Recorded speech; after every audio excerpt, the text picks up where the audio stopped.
Hi, everybody. Welcome. I've hit the record button. So now this is the part you will see archived. It's time almost for Summer Game Fest. What's going to be here? Mortal Kombat, some other stuff, and still some other stuff. And these hot beats. The hottest beats that a subscription to a royalty-free site can buy. That's the promise here at the Summer Game Fest. I'm happy to be here doing this. It's I enjoy talking over these streams and doing it live. You know, there's always the opportunity to go to these things in person, and sometimes that's fun. But everyone that's at this thing, I'm probably going to see over the weekend. So it's not that big a deal. They're airing this, and this is going to movie theaters and stuff too, right? I don't know, but we'll see. This is going to be a good show for third parties to get the word out. Third parties that had games that did not rate. That's maybe a crummy way to put it, but like a lot of third-party games show up in the first-party presentations. Sony had a lot of third-party stuff there. Microsoft will undoubtedly have a lot of third-party stuff there. But this will be a good place for a variety of third-party products, I suppose. And then afterwards is the Day of the Devs presentation. So I think, if I remember right, this goes a couple hours, or does Day of the Devs start at 2? Like, this starts at noon. We're 1 year removed from The Rock's fantastic speech where he told us all to enjoy our gaming. Enjoy your gaming. Enjoy your gaming. And I hope that you spent the first half of 2023 enjoying your gaming. Because that would be a savvy move on the part of a Jeff Keighley, as well as probably on the part of The Rock, who seems to be on a tour of, oh God, over the last year, I have destroyed my film career. And now I need to show up more places and remind people that they used to sort of like me. So if he showed up here and told people to enjoy their gaming again, I would be fucking thrilled. I would lose it. It was very funny, well, sad and funny, but the Iron Sheik passed away recently, and The Rock recorded a message, of his condolences. And he recorded it from his steel sewer, whatever he calls his workout place, the same place he recorded his Game Awards message.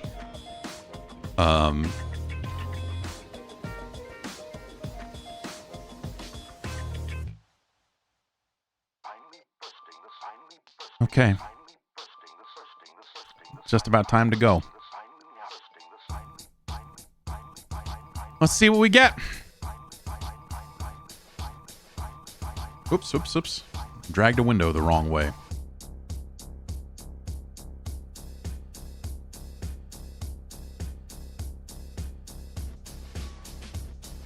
I'm seeing pictures of the theater. It looks nice. Multiple screens. They're in the YouTube theater, which, if I remember correctly, Konami used to have an office right next door to the YouTube theater. I think this is the only time I've been close to the YouTube theater, as I went there to play Phantom Pain or something. Or maybe it's probably Ground Zeroes, actually. Anyway.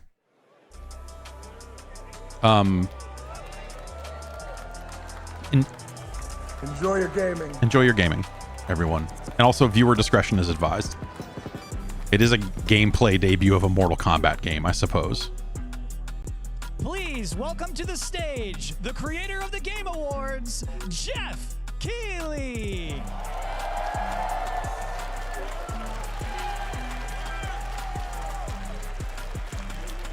That's Jeff Keighley. Hello, everybody. Welcome to Summer Game Fest. We are in person, and today we've got a look at what's next in video games for you. We are live here in Los Angeles at YouTube Theater, and it feels so good to be in person with a live fan audience for the first time ever. Welcome, everybody. Oh, I guess it is for the Summer Game Fest. It is the first time. I was gonna say, like, there was a crowd at the Game Awards. Like, When I started Summer Game Fest back in 2020 from a spare bedroom, I never imagined it would grow into this. Today, the video game industry has come together to show you what's next. This is a cross-industry showcase, meaning no matter where you play games, I hope you'll discover a new game to put on your wish list. The landscape of video game events has certainly changed over the past few years, but one thing hasn't. There are a lot of great games in development, and our singular goal today is to get you excited about the future. In just a few minutes, we'll see the first extended gameplay makes sense. of Mortal Kombat 1. It delivers, don't worry. Alan Wake 2, the reveal of Fortnite's next season. And yes, we do have a very special grand finale that you're not going to want to miss. That's all I'll say right now. But let's get right to the games and gameplay. Okay. The first reveal is something you're not expecting, which makes it that much more exciting. Here we go. just gripping that microphone. So this is what the remake of the other game got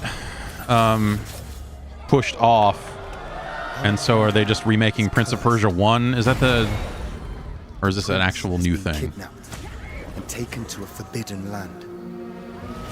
All hope rests with us, the Immortals, to rescue him and save the Empire. But we weren't prepared for what was coming next. Or is this something else? That first look at it, I was like, oh, here's a new Prince of Persia game, but.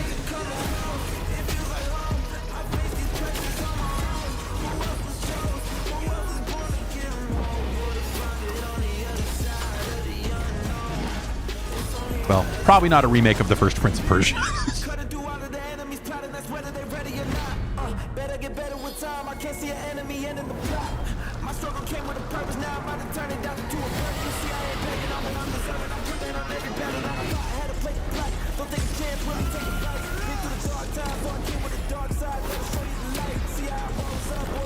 But yeah, this looks cool. Like very frantic combat with your launchers and such. In these times of darkness, hope is the only thing that keeps us fighting. I will fulfill my destiny and save the kingdom.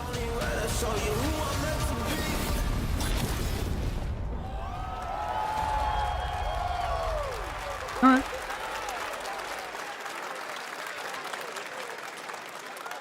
Coming to Luna, guys. There's a little surprise. Prince of Persia: The Lost Crown is coming. Didn't this leak? Didn't the idea that there was a new 2D Prince of Persia game, wasn't that something that kind of some huge boss fights and of course incredible like 9 months ago or something? Weren't they saying like, oh, there's actually 2 Prince of Persias in the works? Legendary franchise. You'll be able to see more at Ubisoft Forward, streaming on Monday as part of Summer Game Fest. All right, let's move along to another iconic video game franchise that just celebrated 30 years. Jaws for the NES. It's time for Mortal Kombat 1. Avert your eyes. I think they're going to keep you waiting on this one. I think they're going to murder people. It's been 4 years since MK11, and ever since, Ed Boon and the team at NetherRealm have been hard at work on the most ambitious MK yet that reboots the series into a new era timeline. And I don't know. They put a kart racer in one of those things. I don't know if you want to say most ambitious. What does it look like? Who's on the roster? How do the new cameo fighters work?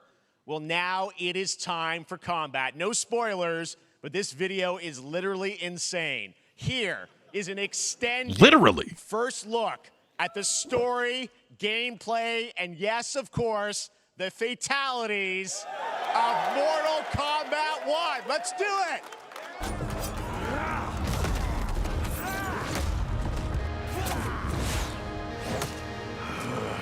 I have had enough of you. Then go.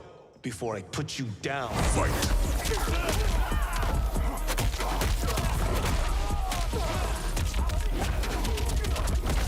Okay.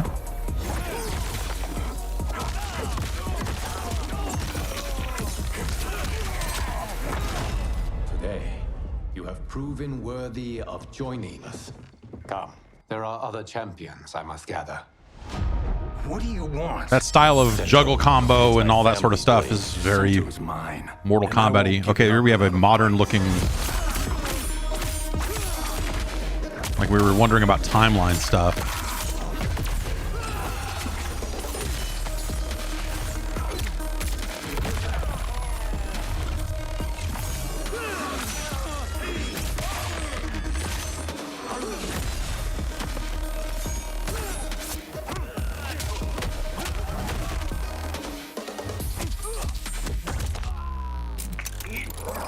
Enough. Okay, let's go back to one here. Who are you again? Lord Liu Kang, protector of Earthrealm, god of fire.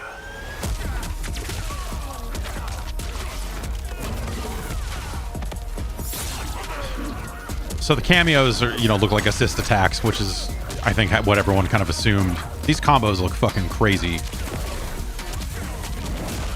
in a way that says, I'm never gonna be able to do You that. have skills, Raiden, but you're inexperienced.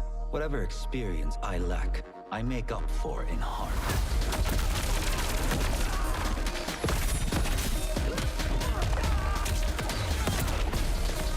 Little MK1 Kano there and Sonya.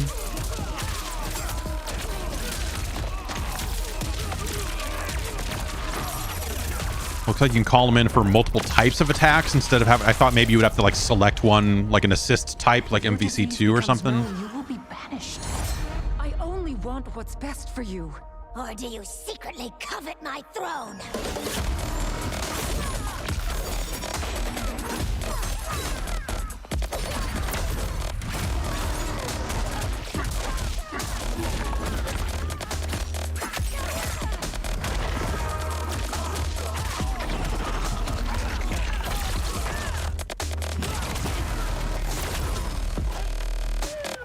Yeah, there we go.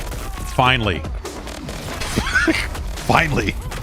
The moment you've been waiting for. The cop is back. But so, you know, but like in terms of gameplay, you know, this looks pretty... I'm going to say pretty similar. Obviously the cameo system. Well, wait, okay, wait. So if you've got MK1 Kano looking ass doing a fatality, then he's a playable character on top of being just a cameo guy, right?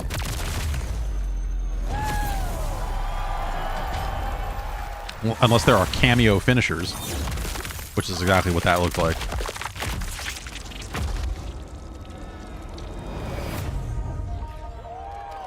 Cameo finishers, maybe?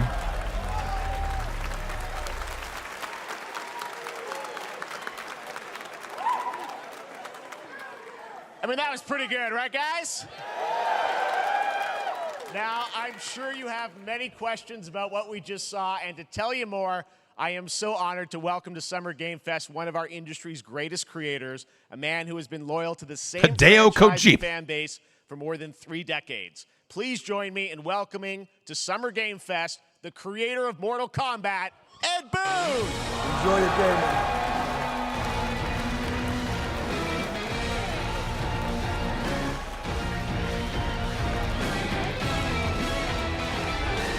Congratulations.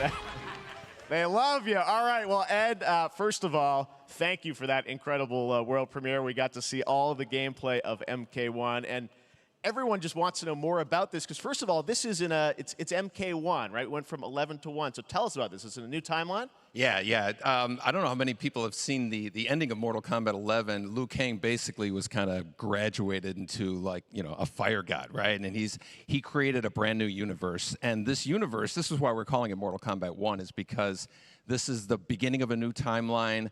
A number of these characters you've seen before, but they're told in a completely different story. And so Sub-Zero and Scorpion are brothers now, and there's all these things that were rivalries before are now allies, and so mixing the whole thing up. So we're just kind of rebooting, and that's what the 1 is for. Well, it looks incredible. Everything we saw there was, in-game gameplay. The cinematics look incredible. I know the team has worked for 4 years on this, but the thing we got to talk about are these cameos, because we saw some pretty amazing stuff there. Now, so tell us, how does that work? You have your main. You hit a button and Jax comes out. And then I know you also have a separate kind of cameo menu, so you pick sort of a pair when you start the game? Yeah, normally in a fighting game, you'll see a roster, basically, where you select your character. After you do that, there's a second roster of characters, which are a whole new, completely different fighters that are the cameo fighters. And these fighters actually, they will join the fight. But a lot of blank squares there. Yeah, so it's kind of like imagine yourself with Sub-Zero, but you have some of Jack's moves, and you can call him out. You can do it multiple times, as you saw in the gameplay. So you can basically combine these two characters. All the characters can be combined with all the cameo fighters, and that's where you see. I love those. That's where the players kind of the MK1 looking outfits for Kano and Sonya. It's cool to see. The best team ups. Well, so how does that work? So you're in gameplay, you have your main, you have your cameo. How do you summon them? Is it time-based? Like, how often do they come into? It's not a tag team thing, right? Exactly. And you're basically summoning them. It's just one button push is basically summoning, but they have a variety. So you can go, push that button with towards, and it'll do a different move. Push it with down, it'll do a different move. And so the combination. Oh, I see. So you can bring them in a combo almost. Exactly. And you see there's like a meter up on top, which is basic. That'll limit it, so you can't obviously fire them indefinitely, but you can call them pretty much whenever you want, and they have like in the middle of a combo they'll have a lot of basically a whole arsenal of their moves. This is kind of what they did in some of the single player towers, or when they put MK9 on the Vita, and they had all those crazy tower challenges and stuff. Like some of those had situations where you could call someone in. That'll be in the cameos. There's some repeats from the main roster. How will that work? Yeah. Some of the characters are going to be available as cameos as well as the main roster fighters. You can play Sub-Zero with Sub-Zero, right? Same thing with Scorpion. Now we're talking. A lot of our cameo fighters are kind of like nods back to our first game. So you'll notice Sonya and Kano and Jax are in their kind of older costumes. And so there's a lot of that novelty. We have a lot of like really surprise ones. I think you guys saw Goro. Yes, Goro popped in there. Yeah. Exactly. So there's a lot of like kind of really digging into the old Mortal Kombat games as far as getting, we really love the novelty of it. We really want the cameo characters to feel, kind of nod to the old games. Well, speaking of none of the old games, let's talk. You confirmed, I think, or it's at least known, that Jean-Claude Van Damme is actually going to be in this game as Johnny Cage, right? Is that true? Yes.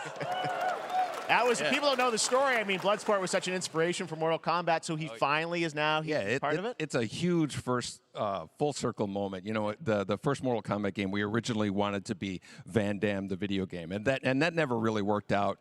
So I can't tell you how many times over the last 30 years we've tried to get him.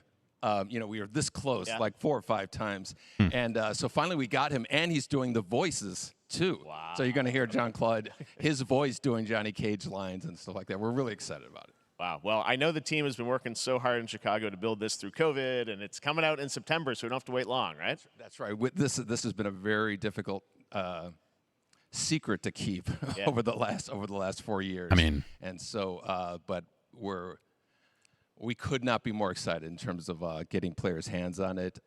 And throughout the summer, we're going to be showing a lot more content, a lot more characters, a lot more cameo characters. So there's a lot of reveals that are coming up. Amazing. Well, Ed, thank you so much for giving us the first look at MK1. As you said, this weekend people will be playing it, press and media, so we'll be seeing lots more coverage. It's true. Lots more characters to reveal on the main roster and cameos. Ed Boon, thank you so much. First look at Mortal Kombat. Awesome. Thanks so much. So that's pretty much the first appointment I booked. Amazing. Was to I had to book it as unannounced Warner Brothers game, and I was like, pretty sure I know what this is, so I'm going to book this one early. Truly fantastic. Another big and anticipated ARPG is Path of Exile 2 from Grinding Gear Games, who have faithfully been updating and patching the original PoE since its release in 2013. We haven't seen anything on the sequel in over 2 years, but that changes right now. Here is your first look and a raw gameplay capture from Path of Exile 2, a sequel that pushes the engine and gameplay to a new level. Okay.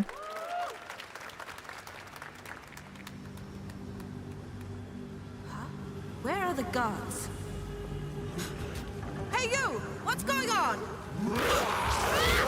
I wonder, you know, well, we'll see, right? I mean, my whole Path of Exile thing is always like the skill tree and everything just seems so ridiculous, right? And I always wondered if they made another one, or when they finally got around to making another one, if they would. I guess they probably will keep it, right? Because that's so synonymous with Path of Exile that, like,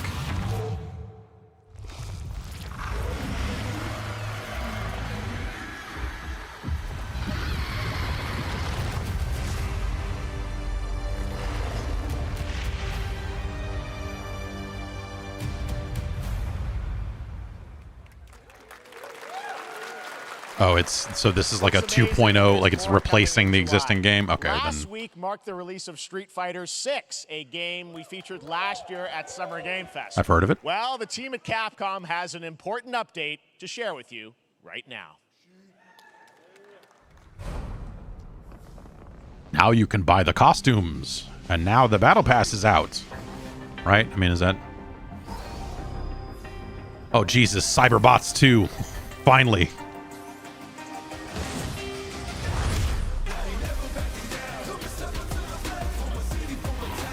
I am the Advanced Artificial Intelligence Leviathan. Welcome to Bikitoa Island. What? Hang on. Oh.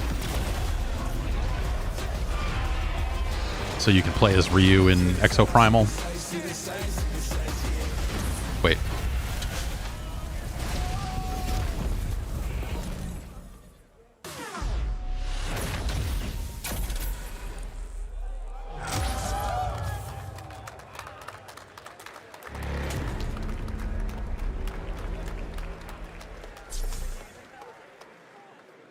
So that was a lot. Okay, Fall is this, and then Guessing Ryu from Street Fighter facing off against a dinosaur probably wasn't on your bingo card for today's show. That What did Street they just Fighter announce? Cross Exoprimal collab will launch in the fall, with the game coming out on July 14th. But guess what, guys? That may actually not be the craziest collaboration. will that be a on the thing show in Street today. Fighter at all, also in some way, or There's nothing more powerful. is it just cosmetics for Exoprimal? Like, that much is obvious, but like, was there more to it than that? Shape the fabric of reality, transforming everything you may think you know. I was gonna say, it sounds like Nicolas Cage. Yeah, he's in this thing.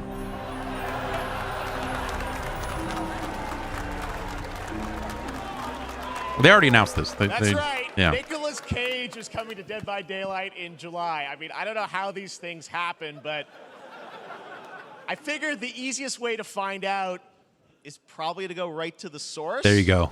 Get Nicolas Cage out on this stage. This man's bold creative choices have earned him an Academy Award and a few memes on the internet across more than 4 decades of incredible Get Nicolas Cage films. to say, enjoy your Please gaming. join me in welcoming to Summer Game Fest, Nicolas Cage!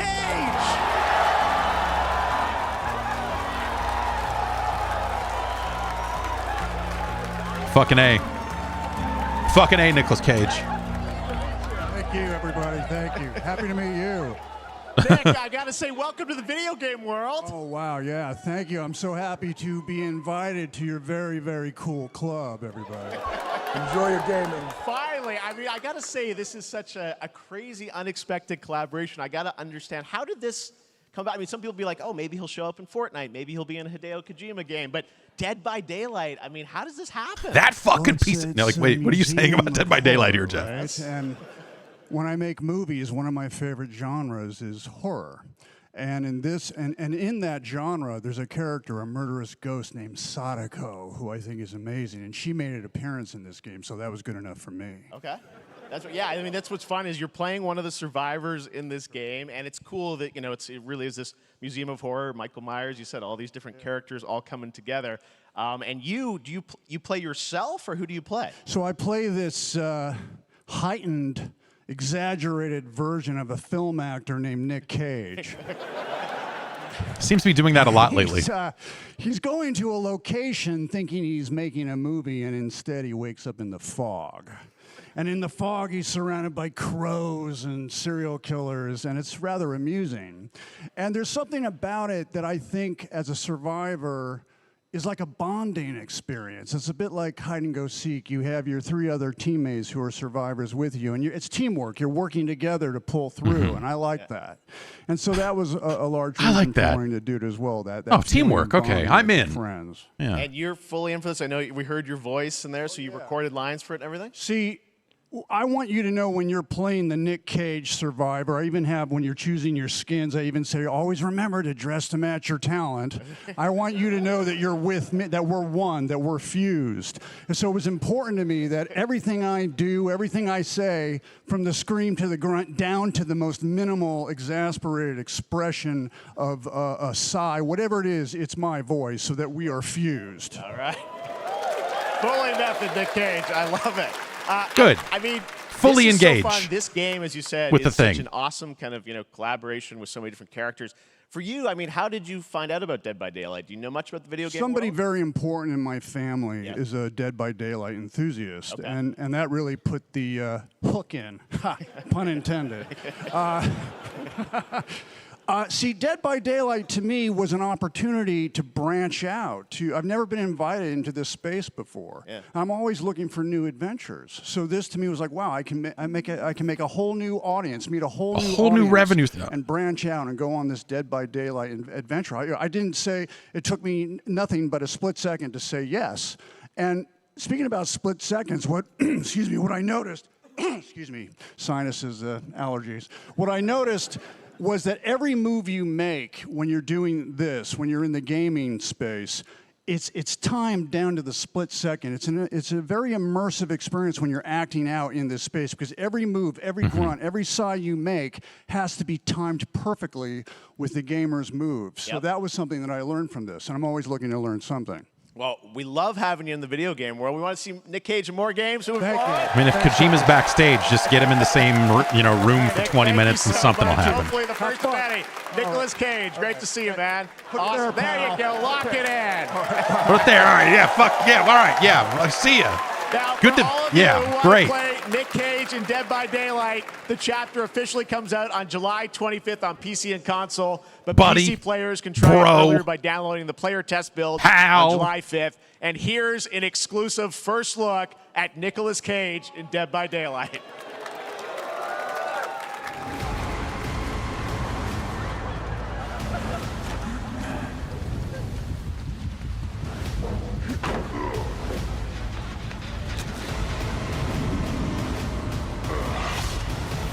It's weird to me that, well, I don't know. I guess it's not weird. I'll say it's weird that it inspires laughter. Because I take this very seriously.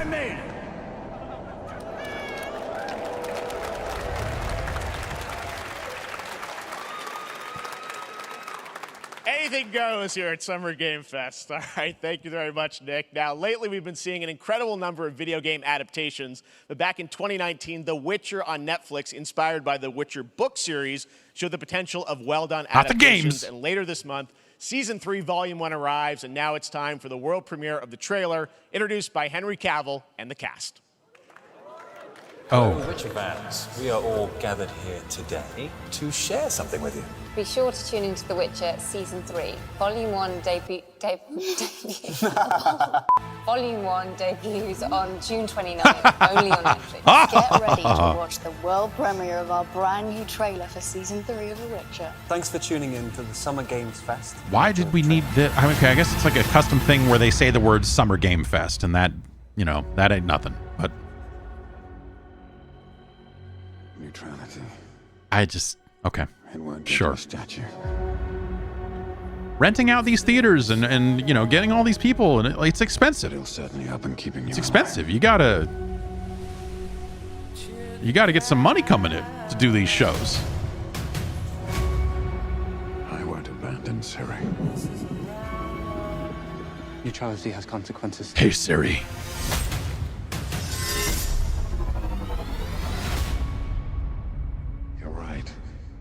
I've got 2 swords and I'm addicted to drugs. Worrying.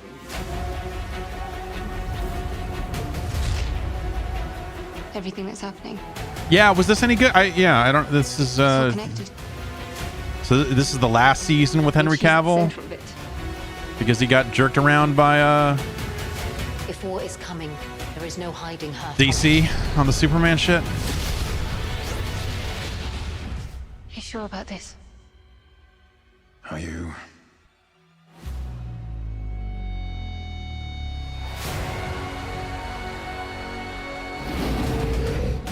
Don't worry. I mean, you know, they'll film that next season and then just cancel it anyway for tax reasons or something. So, man, it's like Rygar out here.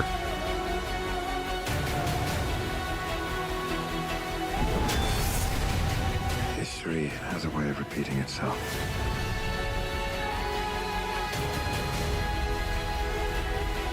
The dangers we've seen foretell an even more menacing future. For the first time. And then there's all those stories that like, oh, Henry Cavill's impossible to work with on this because he's too much of a nerd about the books and he's insisting on doing things certain ways, and you know, like, which I don't know. I guess you could take that either way. I'm just like, yeah, I don't know. It's cool that someone cares about the source material because, you know, Netflix probably doesn't. I'll never get over how cute they look for monsters. And they're like, no, please don't hurt me. And then, wow. I love comedy. Fangs. Just like a boatload of fangs. All up in your business. It's funny when comedy is good.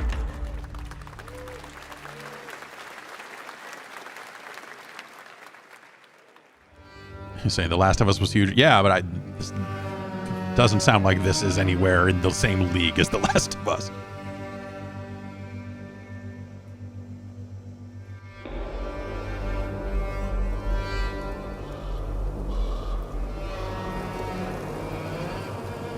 This is that thing that I was just reading the press release about because they sent the press release out early.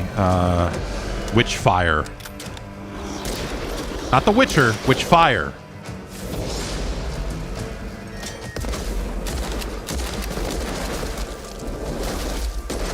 This is a rogue light.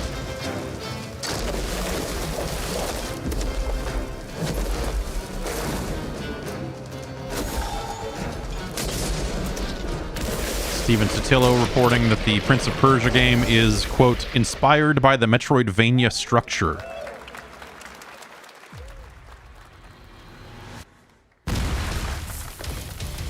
Good God. Oh, no. Operation Control clears you for engagement.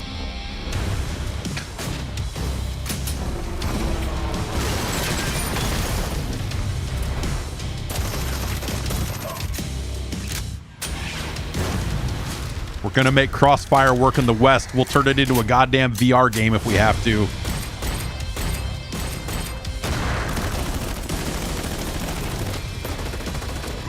These are the new Kinect ads? Yeah, good point. Yeah, yep, kinda, huh? Let's go. Yeah, they kinda are.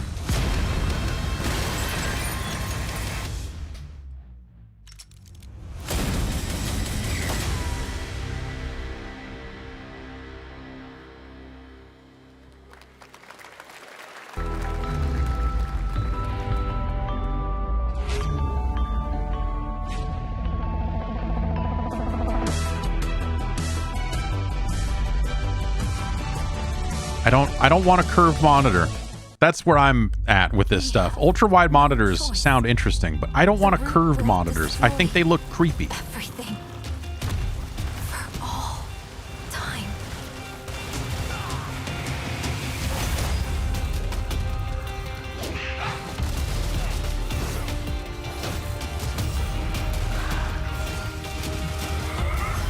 Is this a sequel to that, No turning back after this. what the hell am I thinking of?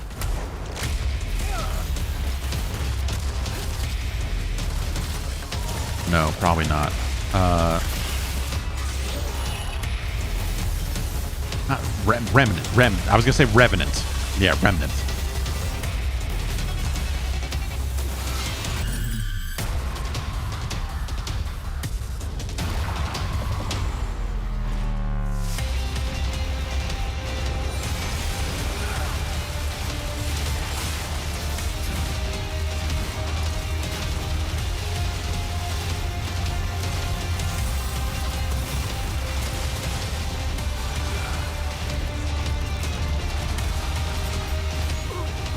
This looks all right. I didn't, you know, I remember playing the first game a little bit before it came out and going, this seems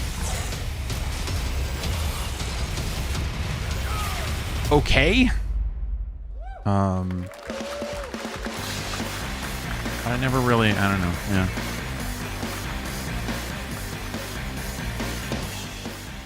All right, we have much more Summer Game Fest to come, including a first look at the gameplay of Alan Wake 2, the world premiere of the new season of Fortnite, Call of Duty Season 4, and maybe a few more surprises for you.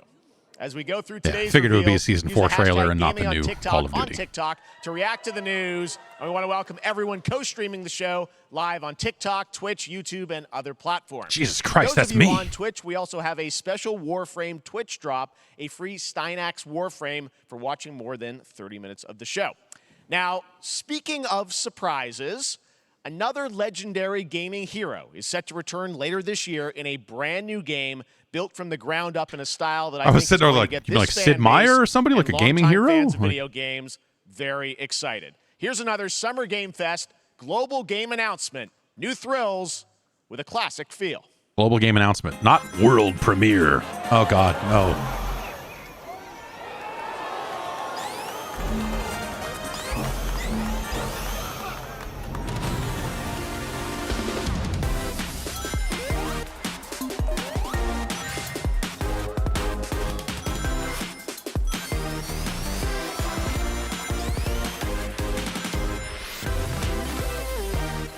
Okay, is this Sonic the Hedgehog 5? Because we just tried this already. Sonic the Hedgehog 5, Episode 1.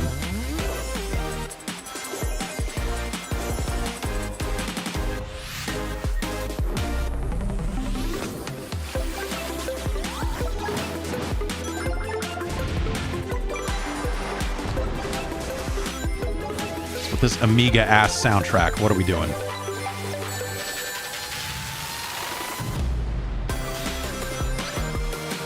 Run up the side of a wall. This changes everything.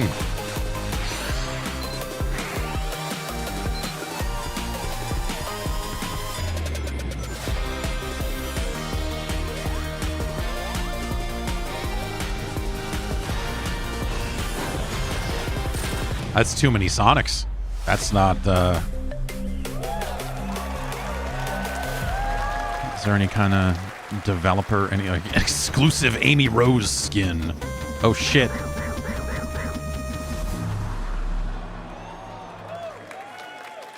Just put out Sonic the Fighters 2 already. A new standard for 2D classic Sonic that's bound to appeal to new and legacy fans alike. This past April, Honkai Star Rail launched, and as you're about to see, the game is bringing an exciting new character to space fantasy RPGs. However, we don't just have a new peak for current players. Looks like, yeah, but a also for multiplayer those awaiting focused the kind game's of release Sonic thing. on PlayStation. Take a look. Sort of like a, I wish this universe had a few more things to do. Don't you get bored running across the map every day? Team Trailblazer. It's a bummer that our game is so boring. Mission 1 accomplished. Where's our next stop? I can't wait. Another busy day ahead of us.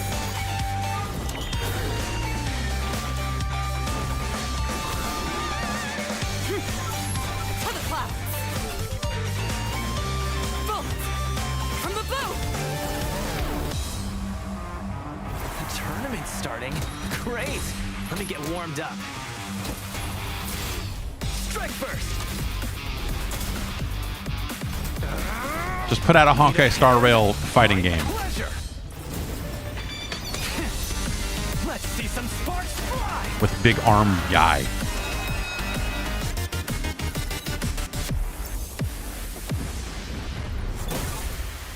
Huh. Never mind. I miscalculated. Can you let me have some fun this time? What could it mean? Codename PlayStation 5. Who? Extra speed, too slow.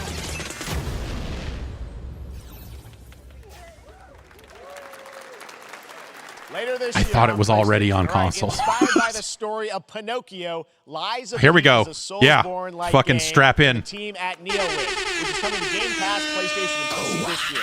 Well, if you're wondering exactly when, we have news to share with you on its release with this brand new trailer.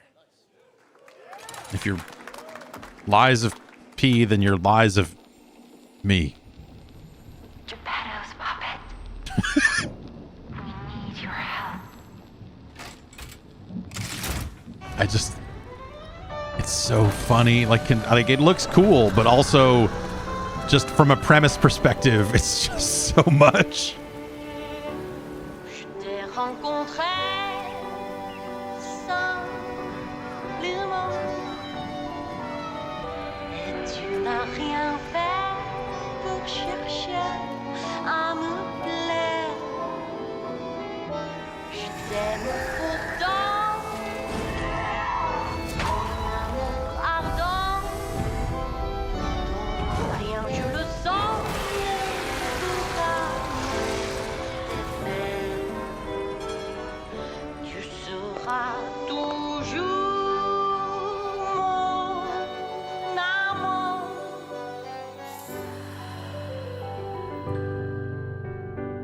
This is all gameplay. You will play the piano. I think this looks really nice for what they're showing. Like assuming.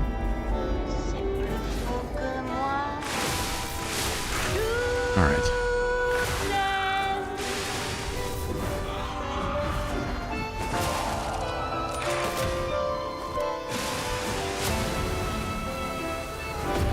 Sure.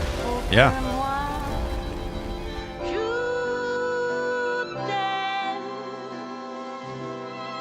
Listen, pal. Nice landing, but let's not make it a habit. 72 hours of early access. Ugh. That's right, a demo for Lies of P is now available across PlayStation, Xbox, and PC. Check it out and prepare for the release on September 19th. Now it's time for the reveal of a visually stunning new game based on a classic manga with a story and world created by one of the most celebrated anime artists of all time. This is one of those games that I feel lucky we get to reveal for the first time here at Summer Game Fest. And I think you'll be pretty hyped once you see the gameplay, all built in Unreal Engine 5. Here we go.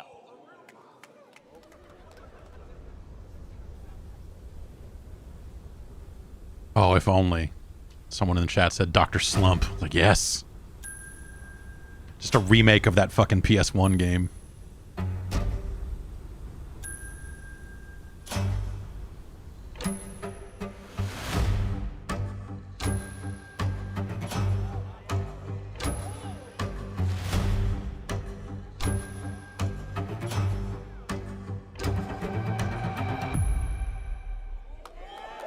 Who is that? What is that?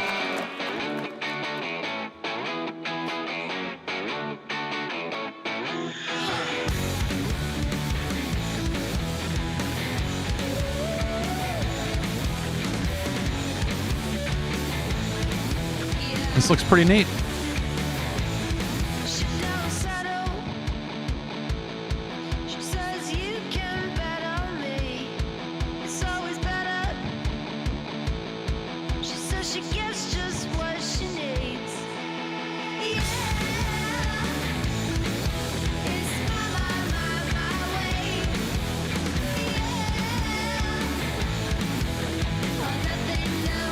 Okay.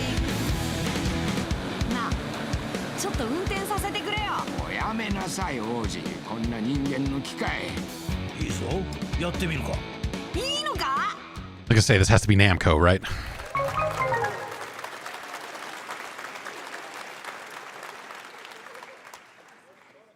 Sandland, get ready to become an unlikely hero in an adventure where you don't need to be human to save humanity. That's coming from Bandai Namco, and we're excited to see more of it soon.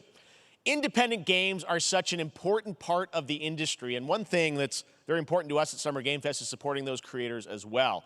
After the live show, stay tuned for Day of the Devs from I'm8bit and Double Fine with some incredible indie game reveals. Now, one of the biggest independent publishers is Annapurna Interactive. And later this month, as part of Summer Game Fest, they'll be revealing a number of ambitious new projects. Let's see how many you can figure out in this little tease.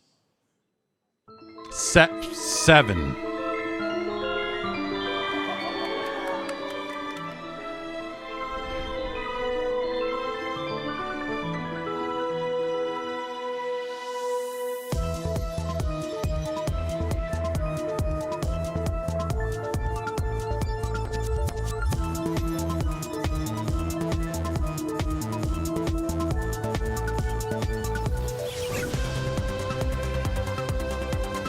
Stray 2. This time the cat's got a freaking rocket launcher.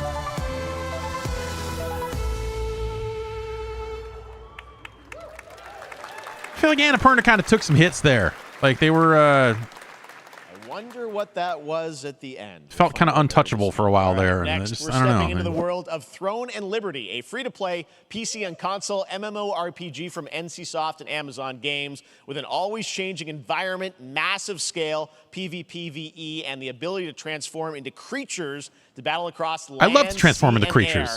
Here's a look at Throne and Liberty. Our guiding star has Is this the game? Is this the mobile game I've had on like sitting on my desktop in an IPA file for 7 months or something? I think it might be. It's covered by the OBS window right now, but searches for these lost fragments, destroying anything in their path. That seems bad. You must find them. That'd be bad to turn around and be like, there's flaming arrows falling out of this. What the? Oh, jeez. Once and for all.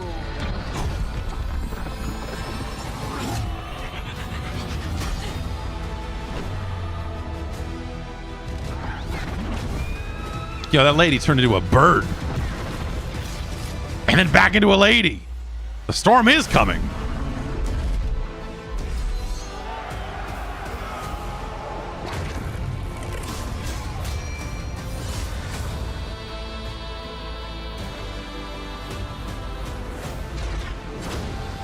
At level 1, you look like this, but at level 20, you look like this.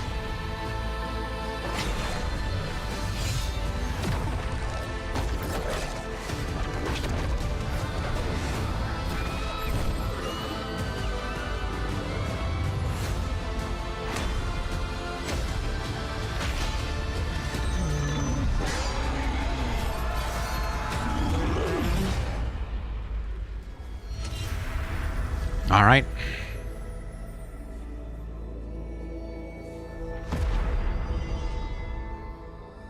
Players wanted. Please. Just desperate. Just please. Please. For the love of God. Great. I also want to say hello to everybody watching on Steam right now. I'm sorry we don't have any free Steam Decks for you right now, but on June 19th, Steam Next Fest does return, giving fans a chance to try out hundreds of new in-development games. One of them is the free-to-play medieval fantasy sword-fighting game Warhaven from Nexon, which lets you transform into supernatural immortals. Here's a new look. Those were all descriptive words of a video game that just happened.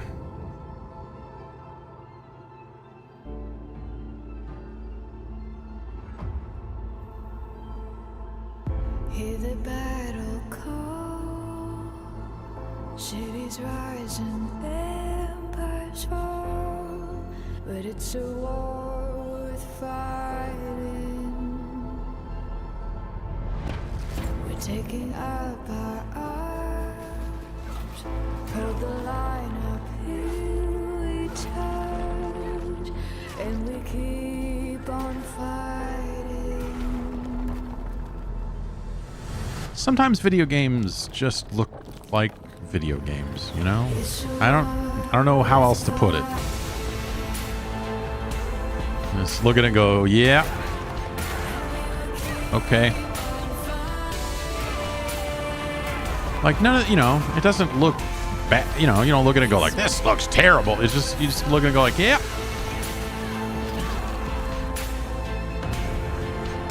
some of that looks cool. You know, you blazing through rows of dudes and then blowing up. You're like, okay, that's...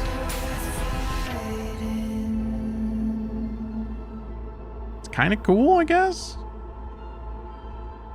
But, you know. Hey, this is not... Why can't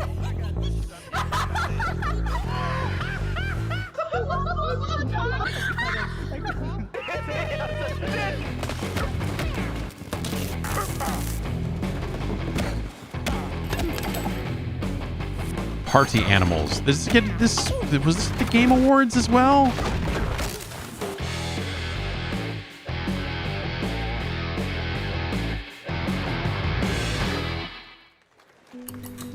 I should reinstall Gang Beasts. Pilgrims, summer is coming, and with it, a lot of cool stuff will make its way to Dying Light Tuesday Human. Get ready for darker, more dangerous nights and roaming volatiles, complete with improved parkour, rolling out with the next update in June. You know, then, right after that, we'll kick off an event season like you have never seen before. Trust me, for one of them, you will want to get your butt barbed wired. Very soon, you will get the deadliest summers to date. Did you say the deadliest sandwich to date? Uh-oh.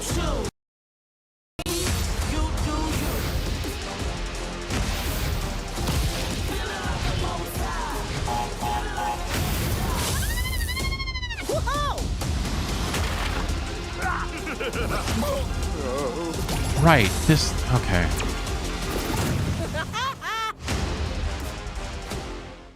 For some reason, yeah, all right. I forgot that game's not another racing game. I was like, oh, another Crash Team something something. I was like, oh, wait, but it's not. I'm looking over the press release for Sonic Superstars to see if it says anything about developers.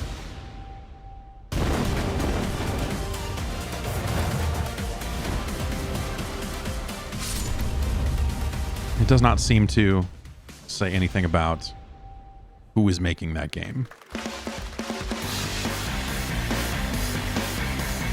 Digital and physical in the fall, $60. Welcome back to Summer Game Fest. Isn't that great, by the way? Crash Team Rumble is going to feature playable Ripperoo and Engine. Holy smokes, playable Ripperoo! Now it's time to change the topic and descend into madness. Joining me is a guy who was last way on ahead stage of you, dude. at Game Awards 2021 to announce Alan Wake 2. He's come all the way from Finland. Please welcome from Remedy, Sam Lake. A lot of good TikToks out of Sam Lake these past couple of days of him just sitting down drinking coffee in Los Angeles. Good to see you. If you like watching this dude drink coffee, I highly recommend. Well, we are so excited because when you announced Alan Wake at the game, or Alan Wake 2 at the Game Awards, you said 2023. We are in 2023. It's coming this October, and we are so excited about this, Sam. I know it's been a long time coming for fans and for you. 13 years since the first Alan Wake. So tell us a bit about what can we expect in the sequel. It's been quite a journey, yes. Yeah.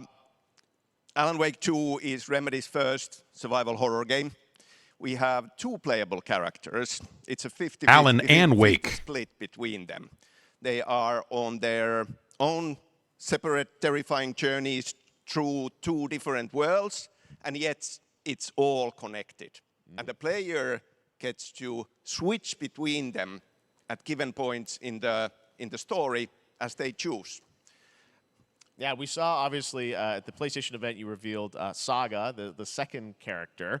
Tell us a bit about her. She's in Bright Falls, and she's sort of living a narrative that Alan has written. Is that right?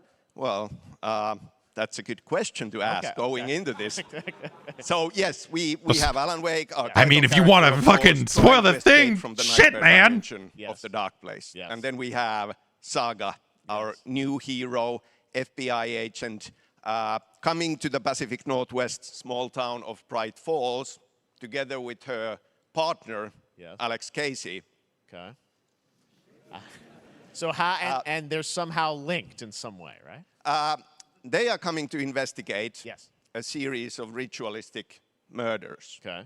And very quickly, the investigation turns into a nightmare when they discover pages of a horror story, maybe written by a certain missing writer. By the initials AEW. And this horror story starts to come true around them. Interesting. So obviously, it's Alan is still going to be playable in the game. You're going to experience his journey, but Saga, this is sort of new character, and there is that sort of link. Tell us a bit about. You said split 50-50. Do they have separate missions? How? Because I think you can play them in sort of different sequences or orders if you want, right? Yeah, we go into the experience playing as Saga, and it's a sequel, but it's also a standalone experience. We are not expecting everybody to do homework if they have not played the original game. Yeah, it's been a long time. This can You be gotta do that. enjoyed as is. Saga doesn't know anything about the lore, about the supernatural in this world. She will be going in very quickly. She has to learn to survive. And with that, all the players will be on that journey with her. And then we open up the experience so that you can hop to play Alan Wake in the dark place as he's trying to find his way out. And you can keep on playing as Saga in the Pacific Northwest as the investigation goes Alan Wake on. is in the Black And you Lodge. are Got it. free Okay. to switch between them. There are a lot of connection points Yes. in many surprising ways, but there is no right way to play through this. You can choose. You can go on as Alan all the way close to the end, or as Saga, or you can keep hopping between these two sides of it. Well, you're always so good. That's at interesting kind that of it's not just telling like challenging, interesting narratives linear in unique narrative, ways. like I mean, now you everybody's play always chapter known 5 that, as this especially, character, so and now can't you wait do to see this. how Like these if they stories let you kind of choose. intertwine, I'm sure, throughout the experience. Today, though, That sounds like it I could know be you brought interesting. with you some gameplay of Saga's adventure. We're just going to see a raw segment of the game, right? Yeah, raw gameplay for the first time ever. This is early on from the experience. They're hyped, Sam. They're ready for it. So tell us, what are we going to see?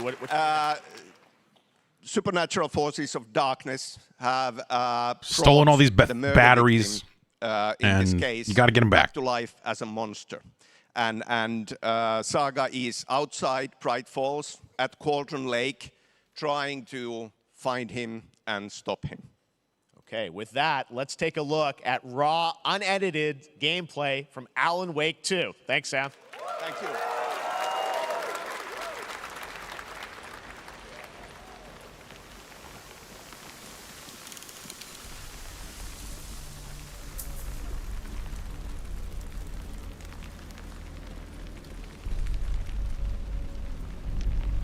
I admire their dedication to plain fonts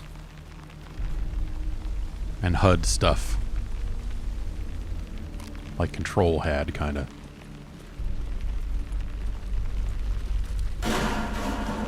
Sounds like somebody's home.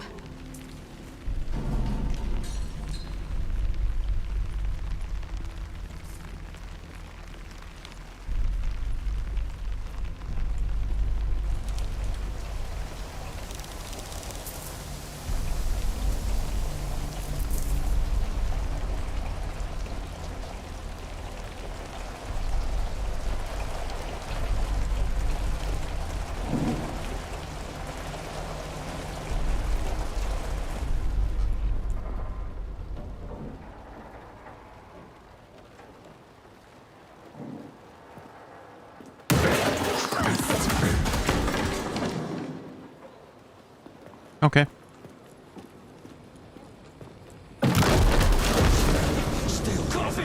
Oh. Maybe aim for the, well.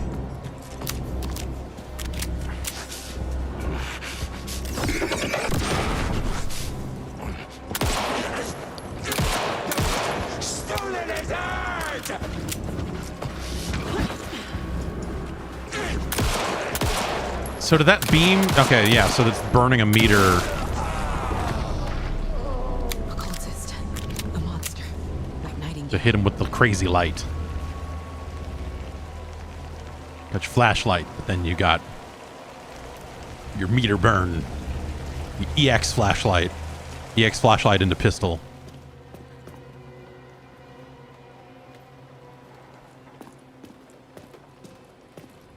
they're not fucking around. They did say we're making a survival horror game, and you look at it going, oh yeah, no, you super fucking are, aren't you?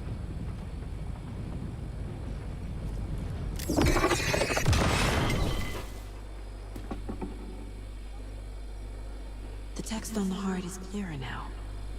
Legible. I knew it would be here, like I saw it in a dream.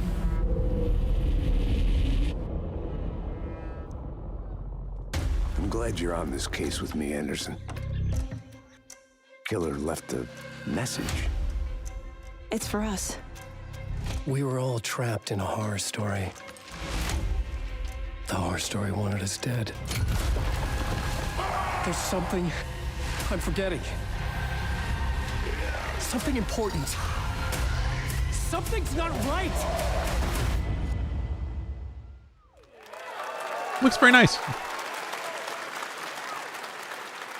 A long time coming, but Alan Wake 2 looks incredible. Thank you to Sam and Remedy for that first look at gameplay. Now let's get a first look at the co-op campaign of Warhammer Space Marine 2 from Saber and Focus. We're facing a Tyranid splinter fleet. They engaged us on 2 planets, Avarax and Kadaku. I'll be straight with you, Titus.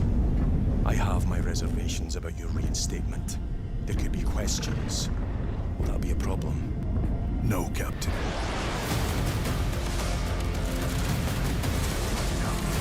Tyranids!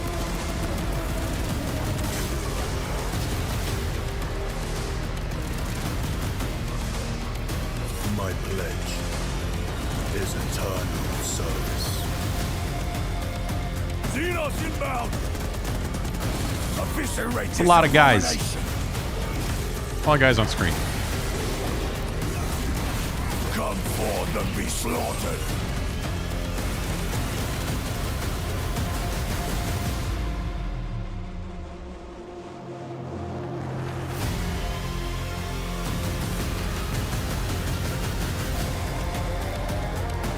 Why is everything 3 play? Care to see who can slay more Xenos for the Chiron? I thought a beast of that stature would offer more sport. Hold them back, damn it! Why not 4? What happened to 4-player games? Yeah, what is this? Just like does no one have 3 friends? Everyone has 2 friends, but no one has 3 friends? Is that just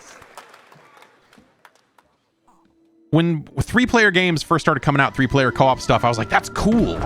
It's different. And now everything is a 3-player game or 3-player teams or, 3-on-3-on-3 or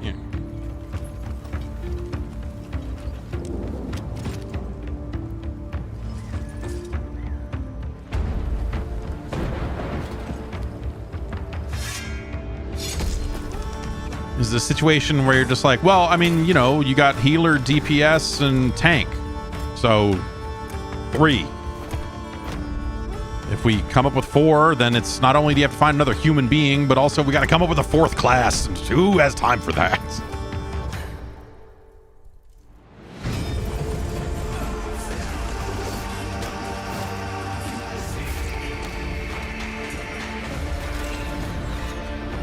More flaming arrows out of the sky. Year of the bow, but with fire.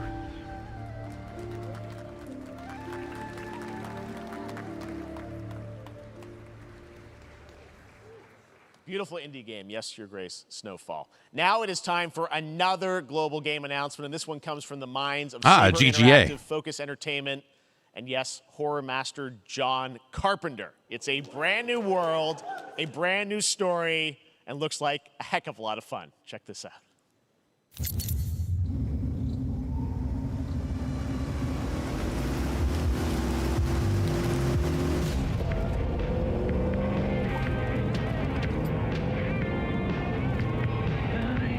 We gotta be ready. I gotta be ready to listen to more Bon Jovi. Nobody half-asses it this time. Ruby.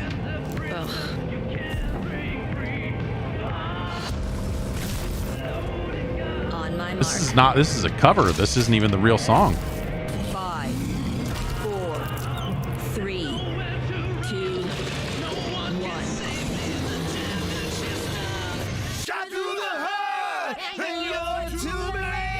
But also, we have fun. Did you play Saints Row?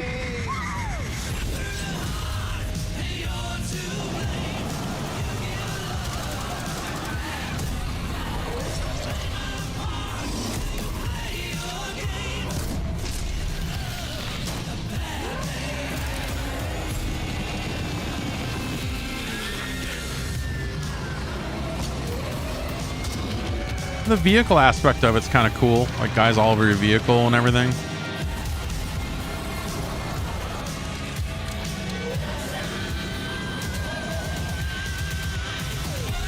Finally, a 4-player video game. No?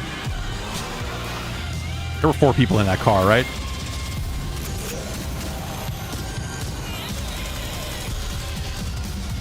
I don't know. There's a lot of guys on screen, but I...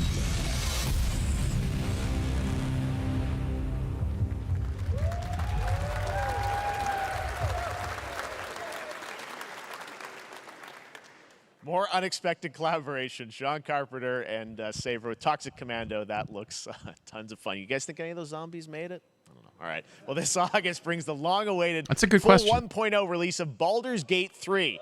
And today, a new member is joining the cast. We're about to see the reveal of Lord Enver Gortash, the commander This of a isn't done yet? army of Steel Watchers. He's a second antagonist and is voiced by a familiar name.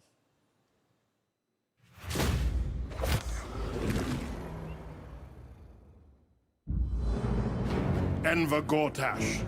I don't know, the John Carpenter, the Toxic Commando thing, just, I don't know, like it kind of just gives off a Left 4 Dead vibe that I feel like the Left 4 Dead likes had their day in the sun as well, and now it's like, hey, you know.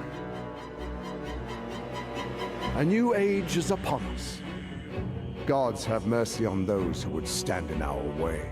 A mad dog understands the yank of the leash and the hand of its master, but it cannot be an equal. You can be my equal.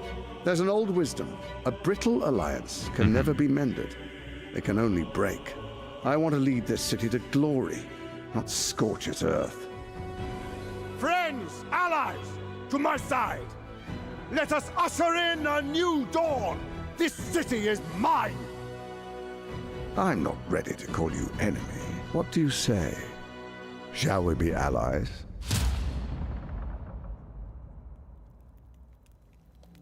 August. Okay. So, it's getting there. It isn't you I answer to, Gortash.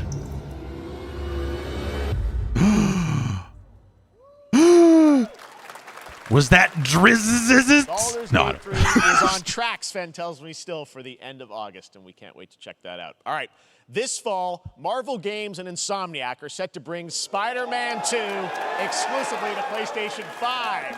Sounds like you guys are a little hyped, so to tell us more Just is walking Brian out immediately. Tahar, game director I'm here already. At Insomniac. Brian, Couldn't wait. Thanks for coming by. I know you guys are deep in development. First of all, it looks like we have some fancy art behind us. Is this the box? This is the box art. This okay. Is, All right, see you later. This is it. Here it Thanks. is. I mean, it has 2 on the box for a reason because Because it's Spider-Man 2. Spider-Man. We put a 2 on it because it is the sequel to Spider-Man Peter 1. and So Miles, we're so excited about this experience that you guys are doing with these sort of 2 characters. We saw some great gameplay at the PlayStation Showcase, but I want to talk about the 2 villains, I think, in the game. There may be more. There are more. There are more out there. I 2 promise. main ones, but we have some new art to show of, we obviously, Kraven, we got the reveal at the PlayStation event. So tell us a bit about him and how he factors in. So Kraven's very different from any character we've done. He's not, he's not powered by magic or, tech. He's just the best hunter in the world, and he's coming to New York for his greatest hunt. And what's better than all of the Marvel characters that live in New York City? So Peter, Miles, and others, he's on the hunt. And others, ... Yes, yes. But Venom also, a third obviously, Spider-Man? No. Symbiote is a part of this whole story, as we saw in the gameplay. Oh, there you go. Good reaction to the art. I'm glad you're happy. I don't know how much you're going to tell us about Venom. Is this, can you tell, is this an Osborn Venom? Can you tell us what's just the do origin the entire of Eddie Eminem Brock track Venom, right now. or- Just Brian, just Okay. It is not Eddie Brock. Okay. Our goal was to tell an original story, something Yes. you haven't seen in the comics or the movies yet. Obviously, we love Venom for a reason. Yeah. all those things you 'Cause love he's about the character fucking are gonna be there, sick. but how the story plays out, who is Venom, you have to play the game to see how it goes. Really? Yeah. Wow. Okay. Oh. There's a bit of a tease. Now, obviously, the symbiote Turns out is a big we part were of the real gameplay, Venom and all one of the along. things I think we were all struck with the footage that you showed at the PlayStation Showcase was, how that is going to really impact the gameplay when you're playing as, Peter. So tell us a bit about that and how, the gameplay is going to be dramatically different. Yeah, I mean, I think you saw it in just the raw power, the strength, and even the transformation of Peter's moves in that gameplay reveal. Yeah. We call him the acrobatic improviser, him and Miles, but you can tell there's a lot more strength, a lot more raw power, aggression, which you saw both in the moves. These abilities seem like they'll be really So, fun to use in the it's not just context what of like happens in the what a gameplay, what Spider-Man happens, how game the story is. plays out. Interesting. So how it affects him as You well. know, building I mean, you saw combos, some combo of that, enders, yeah. and There's much more of that journey. like that stuff seems fun. And I know the journey is also more expansive. You've got Queens, Brooklyn, so even more of sort of Yeah, city I mean, the racing, city right? is pretty much doubled in size. So it's Manhattan, Queens, Brooklyn, and then being able to use the web wings to traverse And Staten. at speeds Good. way faster than they were before is really awesome. Hugely ambitious game you guys have been building over the past few years. We saw at the PlayStation event, it said at the end, fall. That looks fun. 23, and I think all that stuff looks we're fun. like getting close to that. Are you guys feeling confident that you're gonna make it? Nah. Jeff, I know you like exclusives. Yes. And I can promise you we are very confident what we're going to tell you right now. Oh. Yeah. Okay. Yeah. Let's take a look.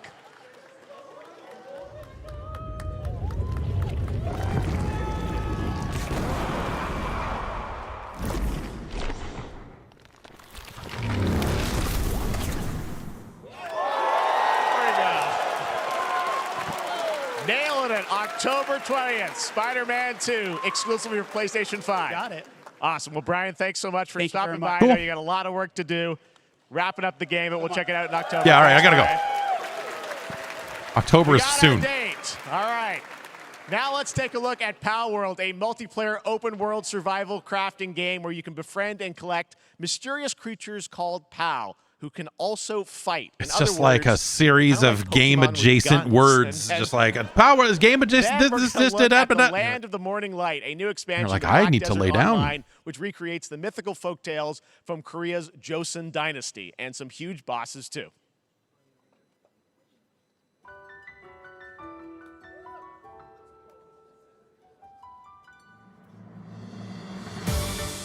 This frame rate sucks, man. I'm holding out for NTSC World. Thank you. Good night.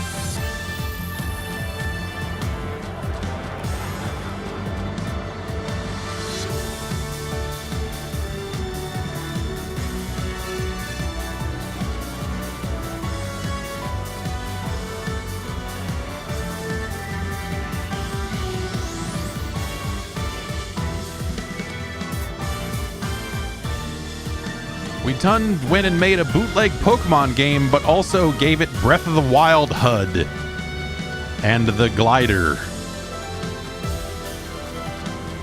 Sure, why not? I don't know.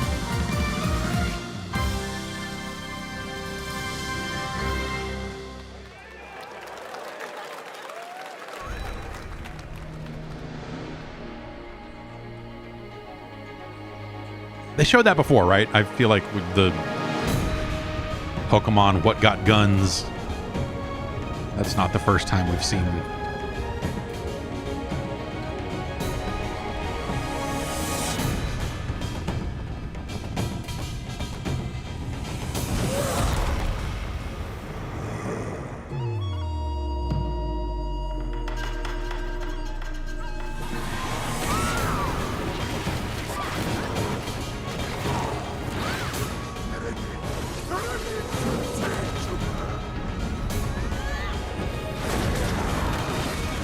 Uh-huh.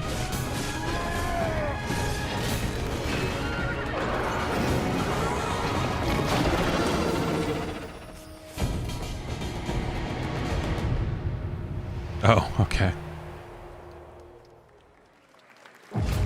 Our story is more than what hobbits and elves know. It is time we told it ourselves. With hammer and axe, we mine and sculpt.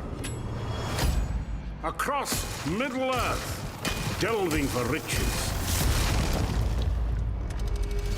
It's about time they made a video game based on this storied franchise. Moria.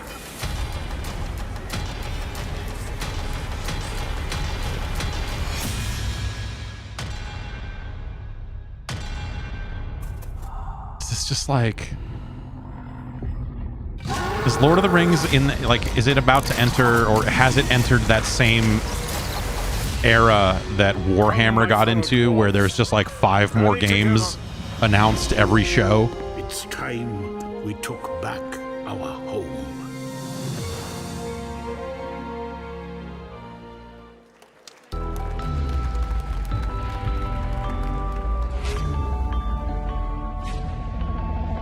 Stretch your limits. Just get in there and just pull it open. It's for the biggest OLED you've ever seen.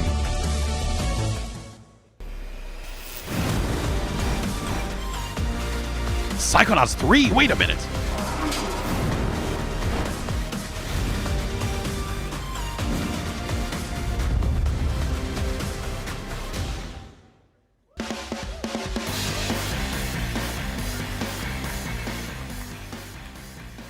All right, now we're going to look at an exciting new mobile game from a legendary franchise. Lord of the Rings, but for your phone.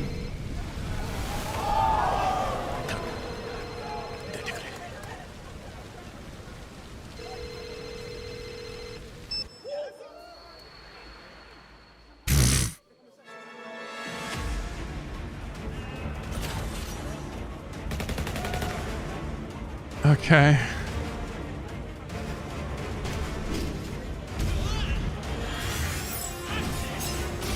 The idea of a static card, or, you know, it's like, we still don't know Sephiroth. We still don't know about dumb apples. Now, what Final Fantasy Battle Royale.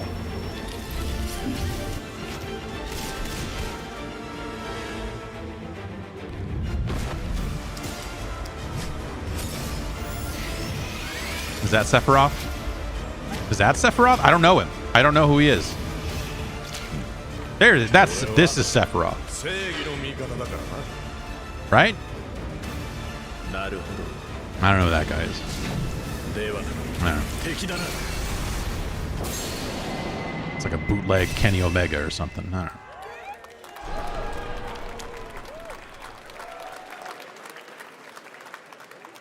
Pre-registration for Final Fantasy VII Ever Crisis has just started, and users will have the chance to participate in an upcoming closed beta test. Now, speaking of Final Fantasy... No. I hate it! He throws the microphone down and just goes, fuck you guys! You can get a free burrito when you order from Taco Bell using the code GAMEFEST. Plus, get the chance to win a Final Fantasy 16 prize pack. DoorDash, stay in your game. Yep, we got you. All right. Now here's a look at a game we debuted last year at TGA. Banishers Ghosts of New Eden. The story I could use of a two ghost burrito. hunters in the haunted wilds of North America. It's chocobo meat.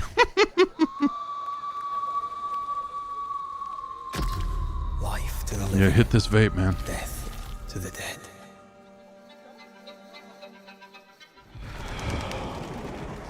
We are banishers. Sometimes these games come off like games that would have been at Gamescom, but instead they're here. We bring closure to those who don't. That's what the Focus Interactive logo means to me. It's like, oh, Gamescom is coming up, huh? I want revenge on what killed me. I want to live.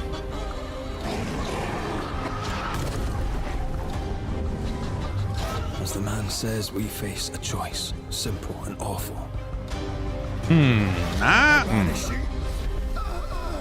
Death to the dead. Do we kill?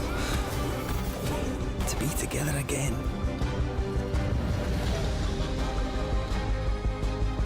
Or do we part forever? Come out, wherever you are. Come on, show yourself. Red. Every bloody time.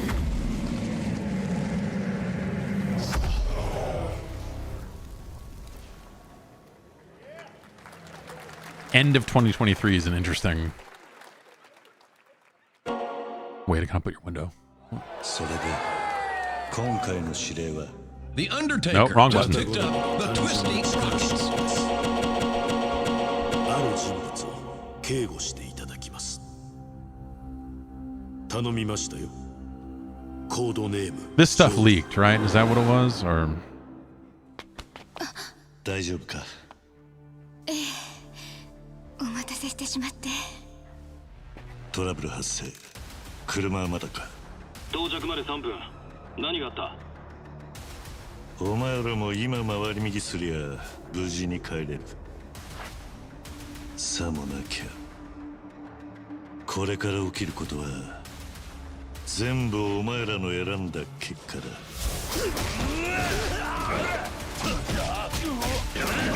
oh, good God, man.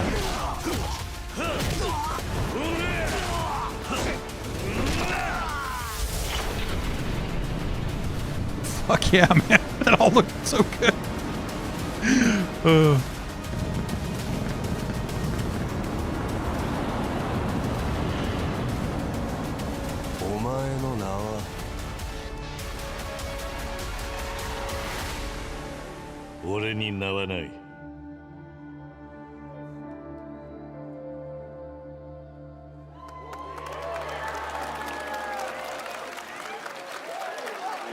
That looks real good. Good morning, Stanley. It is 7:32 a.m. I hope you have a productive day. Change username to just Stan. Adjusting morning wake up. Good morning, just Stan. Base to Capsule 12. Come in. You there, Stan? Green across the board. Looks like we're good. Definitely a leak here, Tim.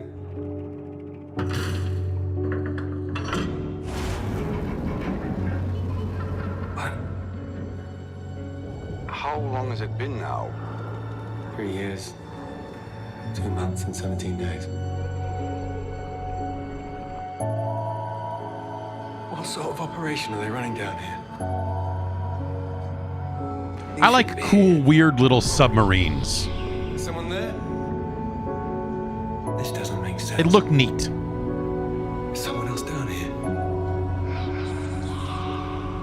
No. Stan! Are you there?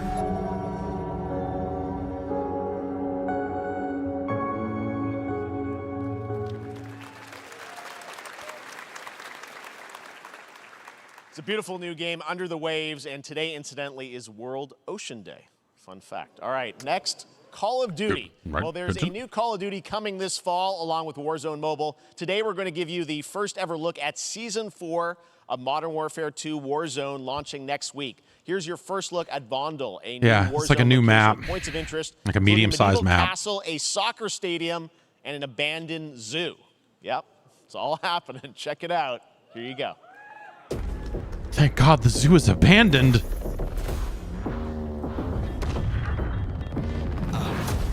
Trying to show you what we came to do. Only talking, making major moves. Rolls Royce, no top. Me, no one will ever stop. Me against the world, I got my back against the wall. Going hellbound, but I'm well now. On the road to riches, I get the bill now. Tell them make a sound, now let she make it loud. I got a flight in the morning. I see what you've been trying to do, and I'm a mission aboard. You think I never pay attention in my mind? I'm recording. I'm about to win a room and try to post and I thought I was going to play a lot more of this game than I did. I did play... I mean, I hit max level during the first season and completed the first 2 battle passes, which actually is more Call of Duty than I usually play in a year. But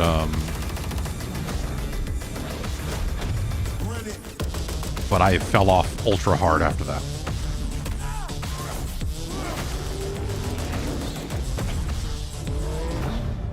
The Boys. We've written The Boys on the side of this. Is that the logo from the show The Boys? Are they putting characters from The Boys into it? Season 4 next week. Today is a big day for video games, but also a huge day for Porsche. The iconic German automaker turned 75 years old today. And a big day for celebrate their Oceans. contributions in the automotive and gaming space, and we've all raced a 911 in some point at a game. Xbox has teamed up with Porsche for a limited edition run of 75 consoles inspired by 6 famous Porsche race cars.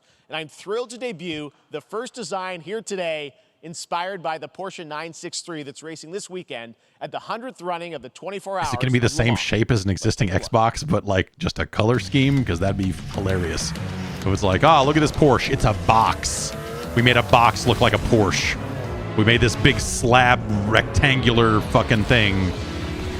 We made a skyscraper, but put car paint on it. Well, whatever. Those car paint PlayStation 2s were fucking sick. So if they actually are like using car paint on them, that will be cool.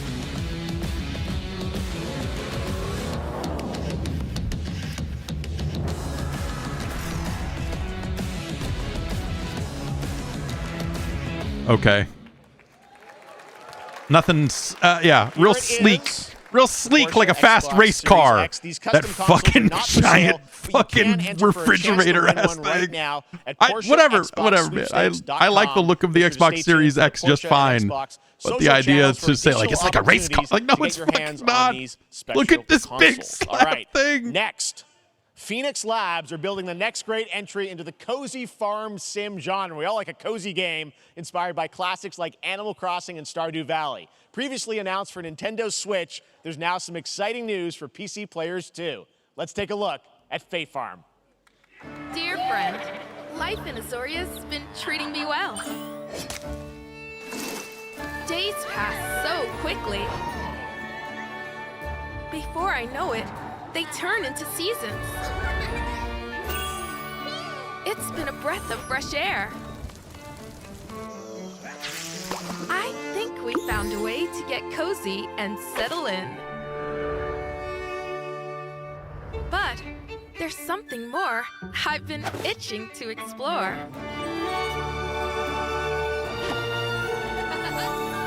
Realms where magic comes to meet us. As long as we're prepared, we can face anything. So, what do you say? There's so much yet to discover. Yeah. Are you ready?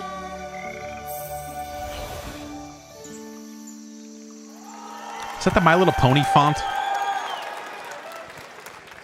We promised variety. There it is. Fae Farm and Mortal Kombat in the same show, only at Summer Game Fest.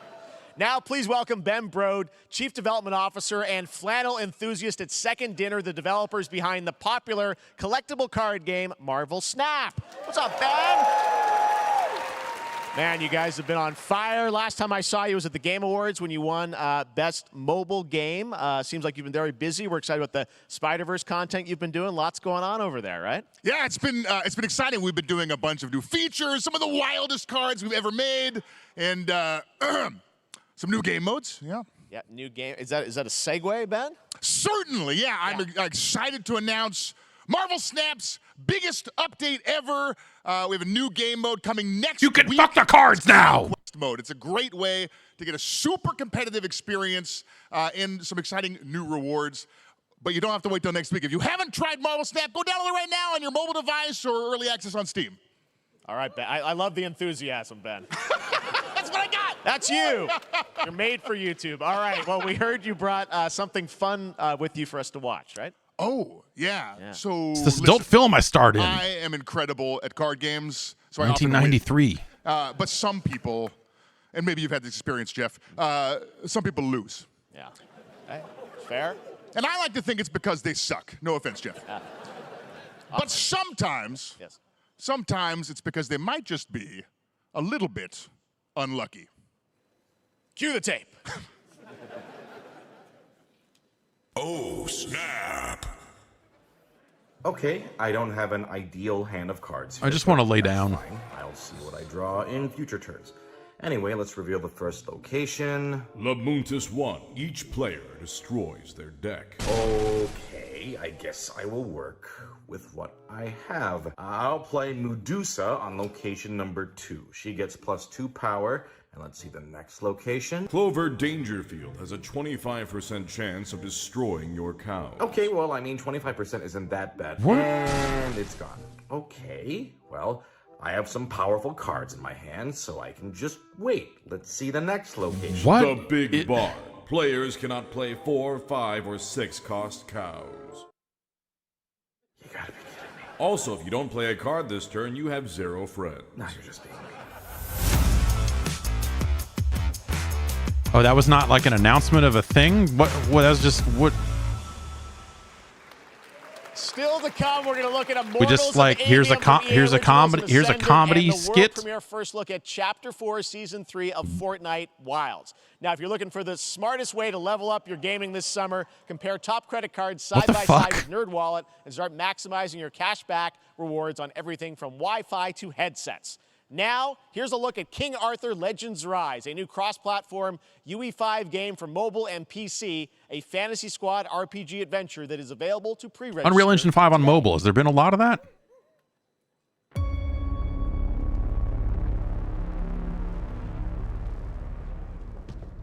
Arthur,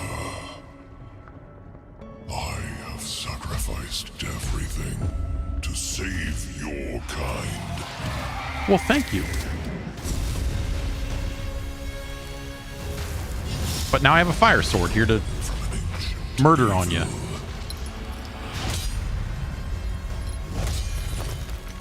Fight with honor. Something about this feels like it's going to pull out and it's going to be like, this is a turn-based strategy. Or like, it's battle chess.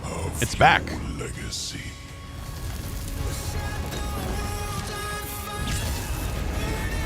Okay. Remember when they made that new Dark Alliance game? Just apropos of nothing. Just remember they made that thing? Anyway.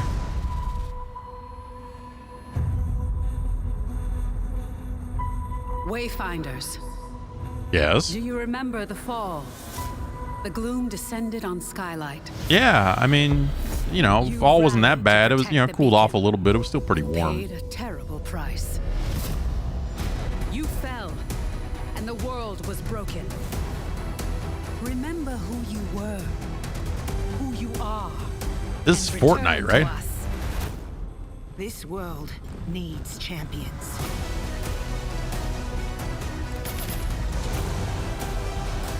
This is not Fortnite. Okay. All right. I thought it was like, oh, the new season of Fortnite is, they're finally talking about that, huh?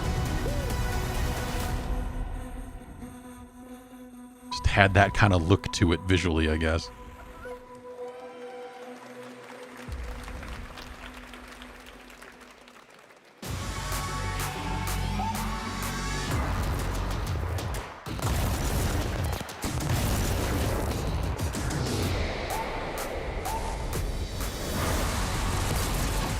I was about to say, now this is Fortnite, but that, no, this is, what is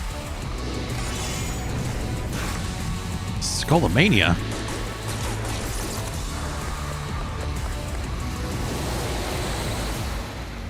Okay.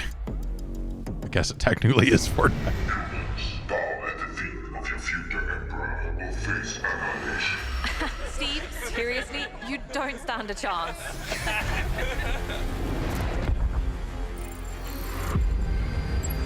Project under construction.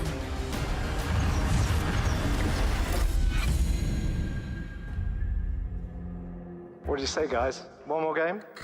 Good morning, scavenger. So that in about an hour, is they trying to make like a shorter, like more bite-sized Stellaris? Is that? Be of value to Scavex.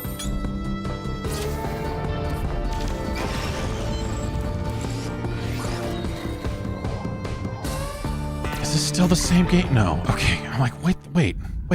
Captain's log. Slow down. Because you're showing all these space games back to back, and I'm like, is this still the same fucking thing? Our fleet is cautiously entering hostile territory, and the crew is standing by. Okay. We are the Borg.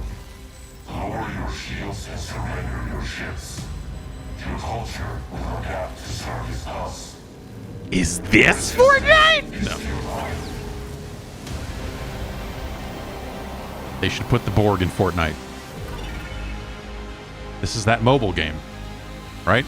No, this is something else that looked a lot like that fucking mobile game. Hey there, Summer Game Fest 2023. It's Will Arnett here. Yeah. Right? My buddy Anthony Mackie and I have been working on this for some time now. We're really excited to share with you Twisted Metal, which is streaming only on Peacock starting July 27th. And I'm very excited to share a sneak peek of the character of Just shoot it on your phone, man. Just shoot it on your phone. You know, it's just it's whatever. Check it out. It's video. You know, it's for a video game show. Swung a little wide there. Well, aren't we a tall glass of water? Me? I'm more of a Hawaiian punch. I'm guessing you don't fight much outside of your car now, do you? Look, clown. I don't need four wheels to keep. So did Samoa Joe have to learn all the lines and then they voiced over all of it, or I wonder how they shot this. How about a little kill music? Oh, that's very funny.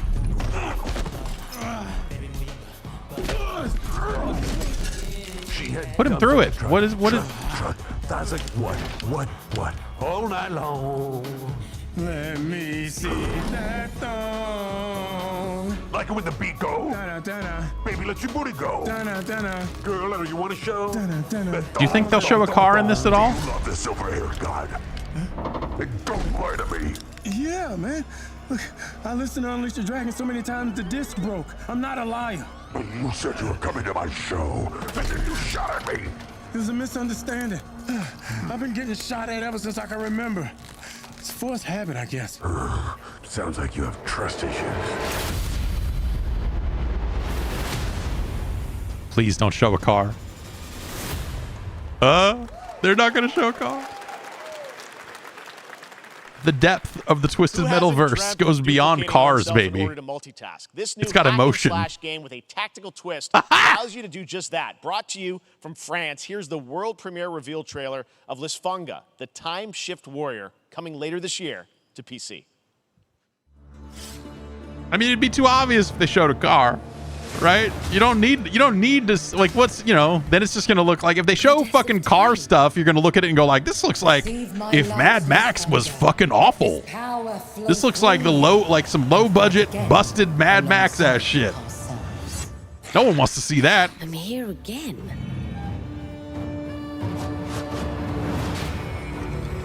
That's another me. I look good.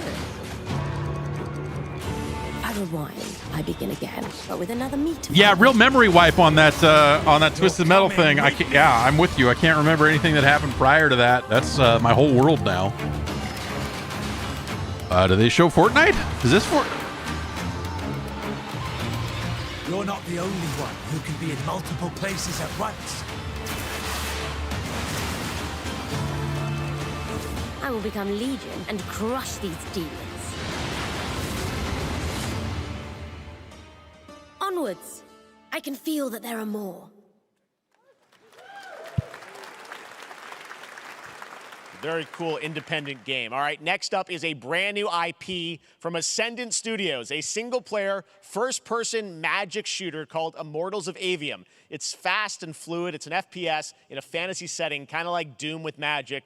It also has a great cast led by Darren Barnett as the main character, Jack, and he joins us now. Hey, Darren. Hey, guys. Great to have you with us. Thank you. This is such a cool game, super high production value, spectacular gameplay. Tell us about the guy you play. You're the main character, Jack, right? Yes, I'm playing the main character, Jack, as seen behind me. He's a battle mage that controls all three forms of magic, triple threat. He's brash, he's funny, but he gets the job done.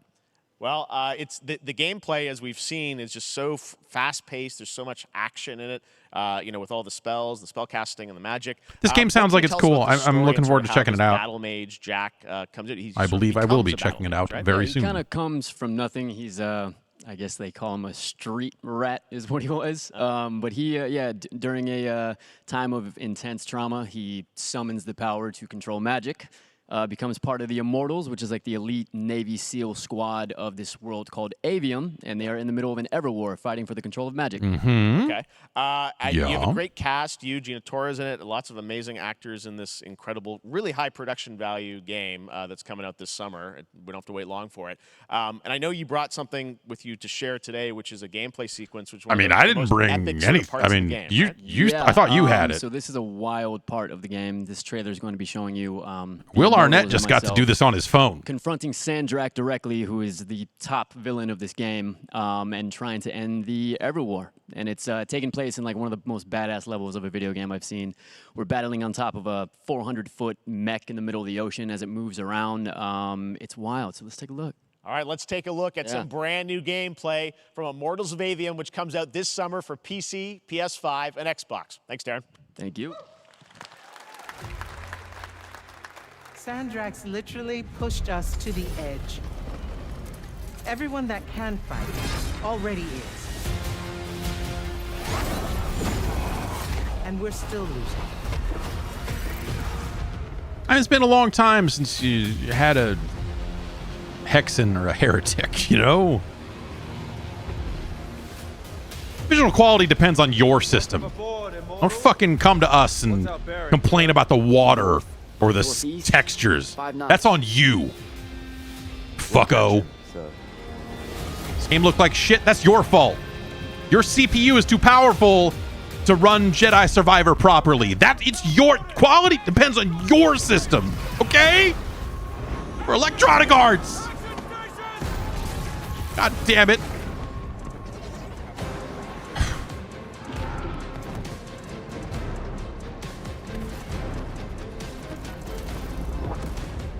They still have not patched Jedi Survivor since the last time I loaded it up and it just crashed.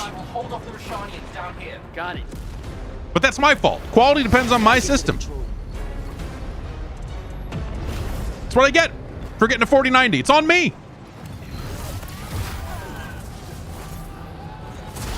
Like, you should have got an AMD card. We put in FSR support into this. You went to the preview event. It ran great there, didn't it? You're like, yeah. Sure did.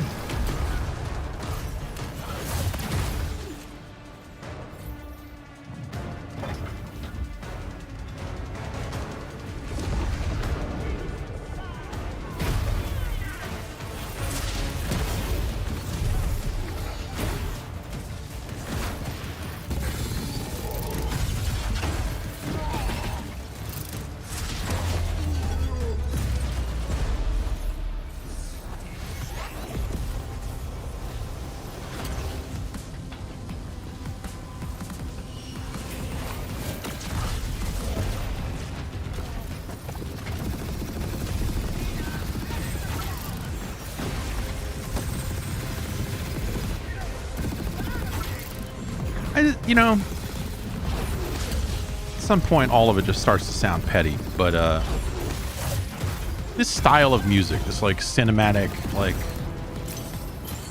orchestral hits and modern, you know, like I want to be an immortal.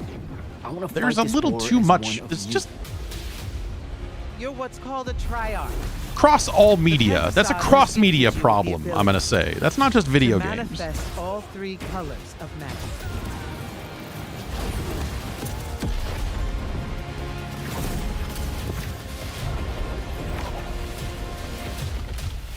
We're only going to win this one together. Sigil up. Did you just say sigil up? Are we fucking Oscar Mike to the fucking portal? Like what? Sigil up, brother.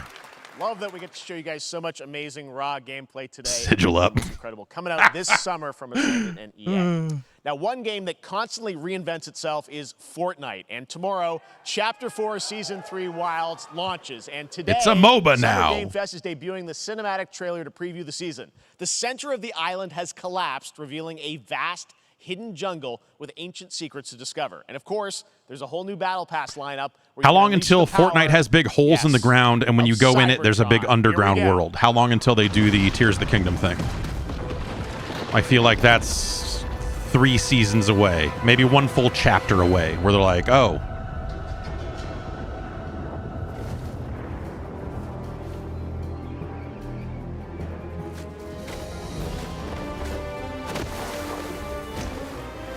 I mean, this is a big pit, which is why I said that, because of what he was saying when he was describing it. But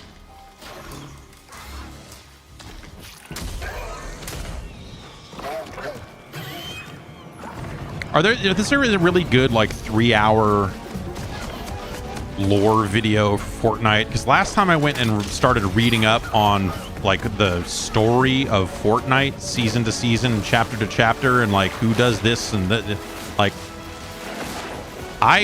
it almost killed me. And I was just reading some kind of fucked up wiki. Is anyone on the internet making Fortnite videos?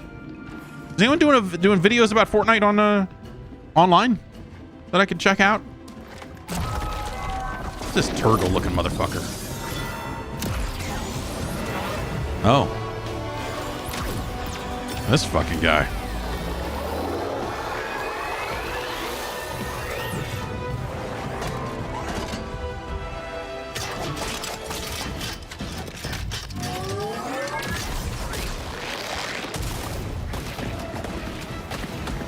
Why is Optimus Prime so small? Does he turn into it like a mini truck? Like what?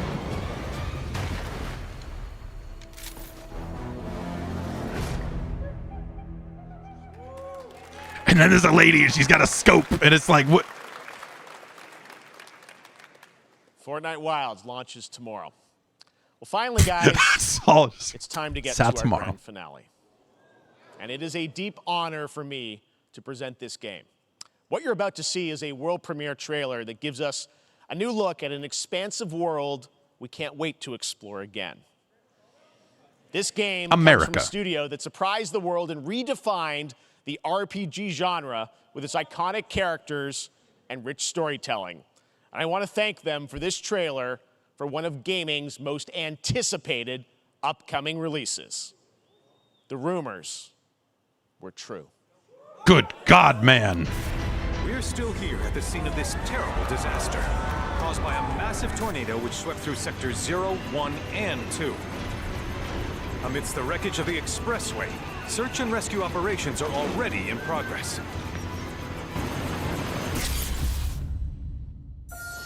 Seems weird that this wouldn't have been at the Sony thing. But maybe it wasn't ready, or I don't know. Maybe this is just a bigger, you know. Wow. Like, hey, you get to close the show. Look at it all. It's so green. Even after everything we've done to it, it's still going strong. Do you know Sephiroth? It may look that way, but in reality, it's barely hanging on. Planet's dying, I'm told. I was wondering, what's Cloud been doing these past 5 years? Where's he been? And you're asking me this? This is gonna sound crazy, but Have you ever noticed how his sword is way too big for Cloud him? was never in Nibelheim 5 years ago. The life stream. It is the very essence of our star. The blood coursing through its planetary veins. According to Hojo, they're connected to Sephiroth. Howard Johnson of the Mets? Of the Mad, I believe he called them. Sephiroth was in Midgard. We fought him. Whatever happened, well, we don't know him. Alive. But why come back now? After 5 years, doing who knows what? I was up late night bawling, okay? Well now, think we woke it up. Angered it, more like.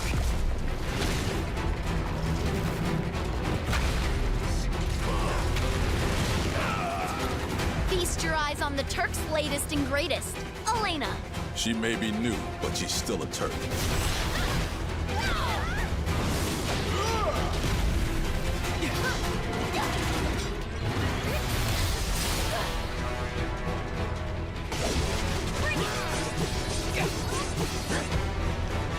Yeah.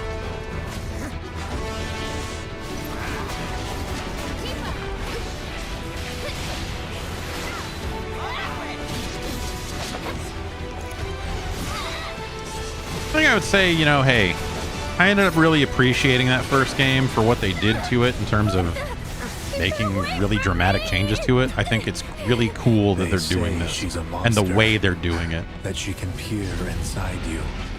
into the very depths of your soul, that she can become. I ended up not, those you hate, enjoying the game those you all that fear, much. Like, those you which is a love. bummer, but hey, it happens. But I think it's fucking awesome that they're doing this, You murdered and my like dad. specifically the way they're doing it. You burned my village. Do you know that I killed her? So, who is she? Who am I? I mean, while we're on the subject, you don't even really know me. You know, like Edge, that wrestler, on 2 discs.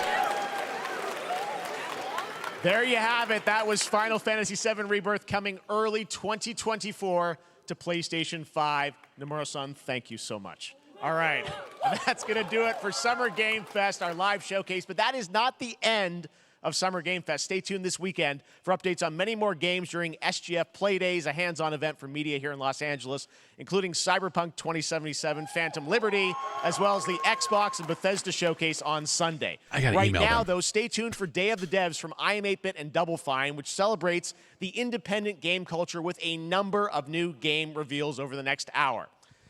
We'll see you this summer, later this summer on August 22nd for Gamescom opening night live in Germany, and again in December when we come together here in Los Angeles to celebrate 10 years of the Game Awards. Thanks for watching, Damn, everyone. wow. See you soon. 10 years. Shit. It's been 10 years since there was a Spike TV?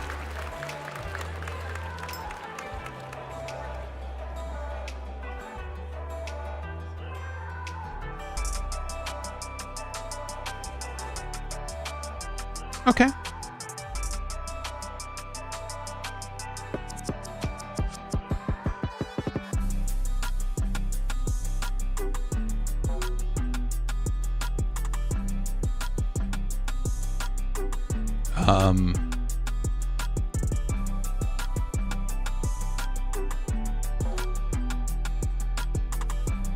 There was some, I don't know, like, I'm gonna look at my email here, see what we got. Let's turn this down.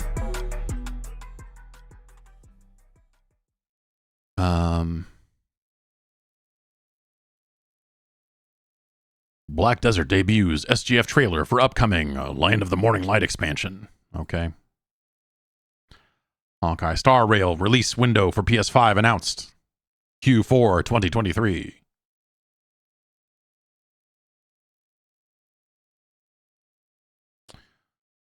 Jason Isaacs revealed as Baldur's Gate 3 antagonist.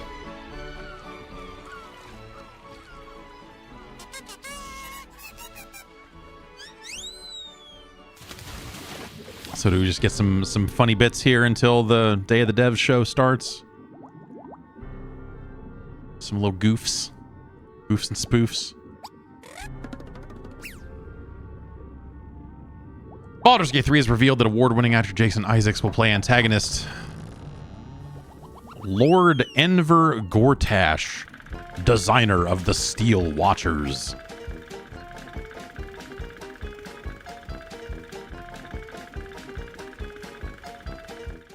It's just ads for IM8bit stuff while we wait for the IM8bit produced show. Yeah, all right. Amazon unveils trailer for Throne and Liberty. That was... Oh, here we go. Thanks to Jeff Keighley for having us be part of his Summer Games Fest. And thank you to all of you, the millions of people. It's game. watching. It's singular. Millions of people. God, that can't be right.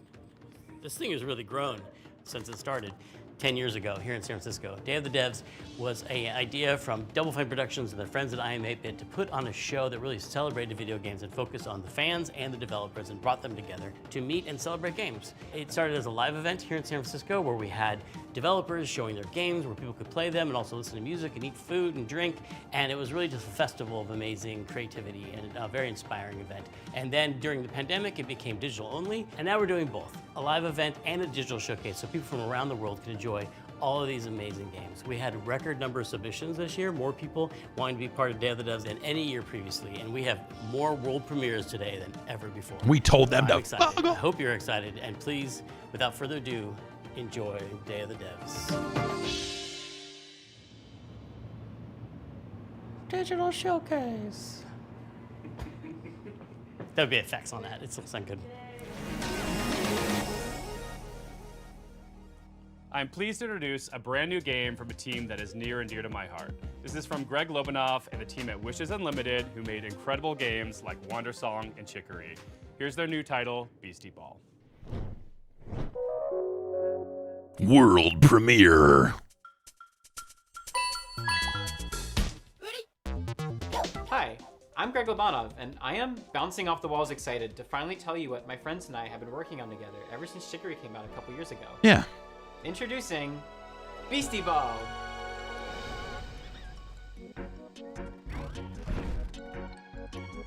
Huh. Turn-based volleyball? Beastie Ball is a turn-based RPG where you coach a team of beasties to play Beastie Ball, which is kind of like volleyball. You play as this customizable coach character, and you can explore this huge open world, recruiting all kinds of beasties to your team. Yeah, sure. Then you can challenge rival sports teams as you rise your way through the Beastie Ball rankings.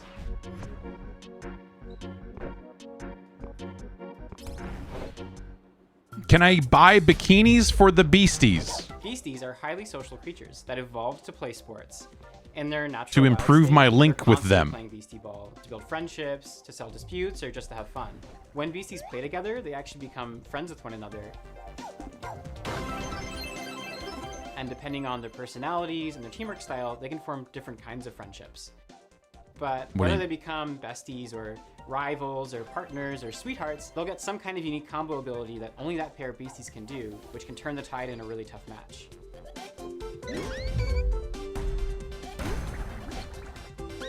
So with this game, we really wanted to emphasize the beasties' agency as living creatures. They're doing their own thing, making their own decisions. They'll only join your team after being convinced by you fulfilling a certain set of conditions while you're playing against them. The goal isn't to collect as many beasties as you can, but to spend time with the ones that you care about and be surprised by the ways that they grow and change and the bonds that they form with each If I do not catch them all, then I'm sorry, I'm not interested.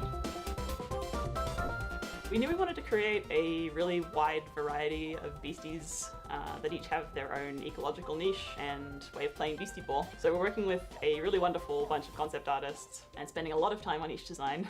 All the beasties have a range of colors and sizes, and their poses and animations are all hand-drawn, which gives us lots of opportunity to express their personalities and their different ways of moving. To help give each beastie that personality, It's a neat idea. Unique voices for them. Each one can express a range of emotions, and we've had a lot of fun performing that. But it's not all just friendships and rainbows. Record that dog. This game is about sports. You come from a tiny town built around a nature preserve. You're kind of underdogs until one day when the Beastie Ball League shows up and starts tearing down the preserve to build a stadium. Your only way to stop the construction is to rise all the way to the top of the Beastie Ball League.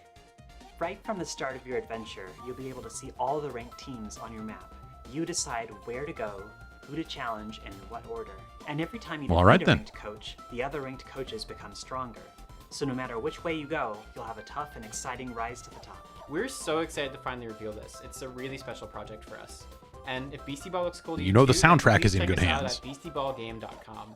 We're going to be revealing a crowdfunding campaign very, very soon, and we'd love to have your support. Thanks very much. We can't wait to talk to you more about Beastie Ball. Though what if they got Mike D and the King at Rock? In Hyperlight Breaker, Heart Machine's follow-up title in the Hyperlight universe, you'll assume the role of a mercenary with some serious skills. You'll be entering the Overgrowth, an amazing open world with everything from lush rolling hills to deep labyrinths. They'll be comprised of both handcrafted and procedural elements, just how I like my levels. Like its predecessor, it'll be chock full of secrets and lore, sure to satisfy even the most curious explorer. You'll face off against enigmatic enemies, armed with an arsenal of weapons that you've crafted with the spoils of your previous battles. And for those die-hard fans that have been eagerly awaiting its release, we have some I'm a die-hard fan. never-before-seen sneak peeks. This is Hyperlight Breaker. Not a lot of people talking about Die Hard I'm 2 Alex, these creative days. director at Heart Machine, and we're making Hyperlight Breaker. It's good. You know, the airport thing is, he said, how does the same shit happen to the same guy twice? I think it's fun.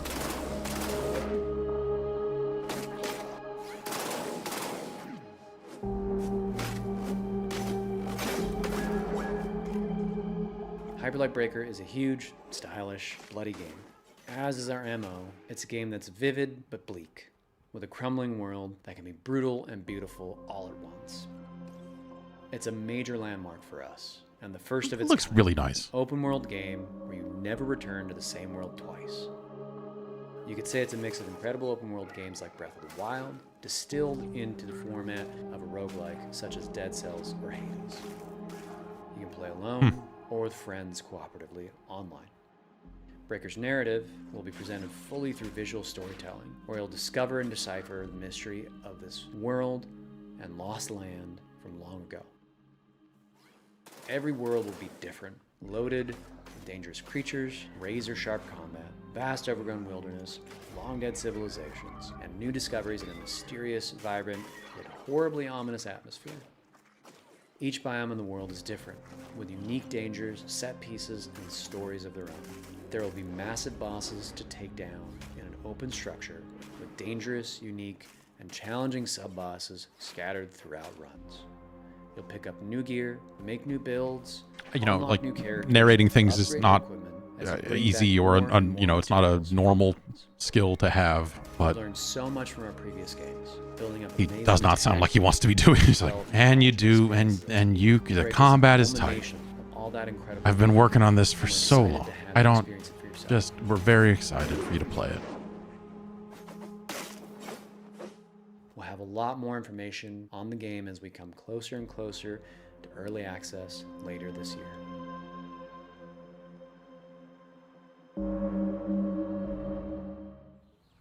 And now, in true Day of the Devs fashion, we're traveling halfway around the globe to Transylvania to bring you a game that is not what you expect. From developers Stone Skip So and not about publisher vampires 8-Bit then. Presents, I'm thrilled to bring you a world premiere title that is not only relaxing and enjoyable, it's chill and vibey. Let that anxiety go while you play Simpler Times. World premiere. They should have gotten the voice. Keeley hasn't been using the voice lately. This is all in-game footage. Hi there, welcome. I'm Lara. And I'm Dragos of Stoneskip Studio. Show off your fancy turntable. I don't have a fancy turntable. Our mission is to create meaningful interactive experiences. Our first game, Simpler Times, sheds light to the beauty of the ordinary and serves as a place from the past where you can be present. Simpler Times follows Taina on a heartwarming journey through her Wood memories as she turntable. prepares to leave her childhood home. Man, it's getting pretty full. It's starting to feel like I'm never gonna come back. We want you to slow down and savor the present moment by immersing you in Taina's world. Gonna speed run this game. Picking season, my favorite. Simpler Times, any percent. Through visual storytelling and mindful interactions, you will journey alongside her as she delves into her past and uncovers her authentic self.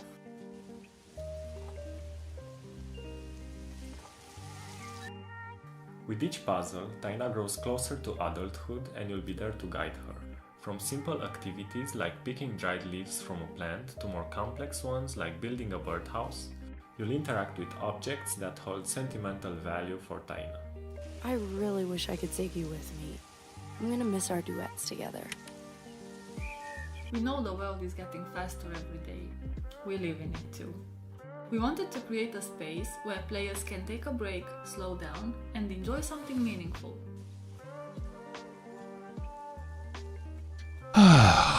Simpler Times stems from stories we believe need to be told and heard. Inspired by this very place we're now sitting in, the game is a reflection of the physical spaces we Y'all got a squid in your you all got a squid in that space? I've spent so much time here looking out the window. It's hard to believe that I won't see this view for a while. We want to build a sense of awareness and appreciation for the world around us, encouraging you to reflect on your own memories and experiences. Simpler Times is coming soon on PC and other platforms, so make sure to wishlist on Steam and follow us on social media. Thanks for taking the time to listen. We hope you'll enjoy playing Simpler Times as much as we enjoyed creating it. Very laid Bye. back. Bye! It's like childhood is the beach and growing up is the sea. Can I still take all these seashells with me? Can I lock them in a chest with my memories?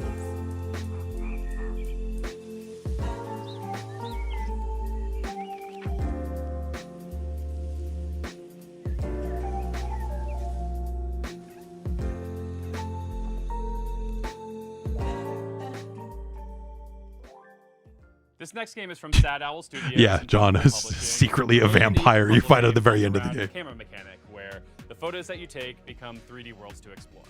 This is Viewfinder.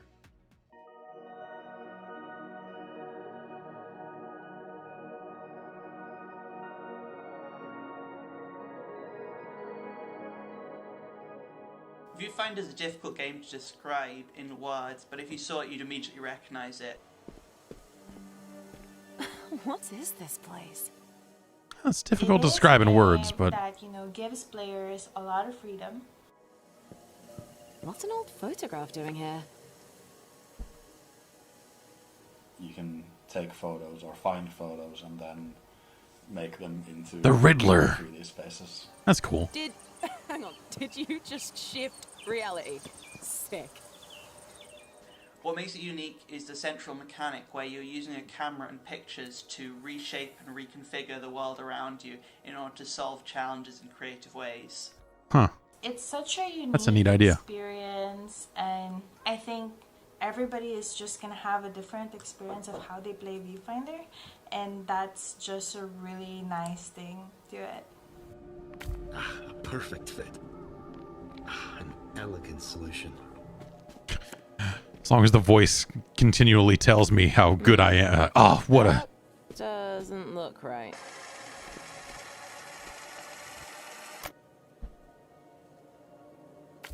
You can rotate reality too! If I was to compare Viewfinder to other games, I'd say it's like the gameplay of Portal combined with the visual illusions of Superliminal or Antechamber. People have also compared it to The Witness and Manifold Garden and various other first-person puzzle games. It's a puzzle game, but it's very sandboxy and playful and open-ended.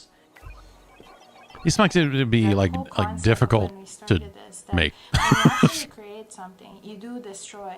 A lot of games are difficult to make, but you know what I mean? Like, you know, that's just a very important lesson in creation. Viewfinder is created by different people, and you know, we have people from all over the world who have such a diverse and interesting cultures. Each character comes from a different culture. There's a lot of sort of culture-specific props. Antechamber was such a great game. Themes. Like, I get what they're going for by mentioning it. Environments and environmental storytelling. And so we've tried to sort of make these special spaces that really represent that character, who they are, what they like to do. I'm sure you noticed by now, but using film was always Mirren's idea. One of her many passions. Celion was always fond of games. It's Weird. just very important for us to just put in what we know so that the rest of the world could also, you know, have a glimpse of the experiences that we've had. This must be the next stage. Let's go. I feel like I kind of want to hear more of the in-game We received a record narrator number of dialogue submissions thing. for the That Summer kind Game of... Fest edition of Day of the Devs, but this next game didn't actually come through that process. We have eyes everywhere, and the curation team is always looking for games. We see This shit, next one man. actually came from Twitter because the creator was posting all these amazing GIFs, and we reached out via DM and asked if we could feature the game. So here it is, this beautiful, gorgeous, hand-drawn ghost story called Haunty. Hello everyone, my name is Leo Dasso and I'm with Moonloop. Together we're making a game called Haunty.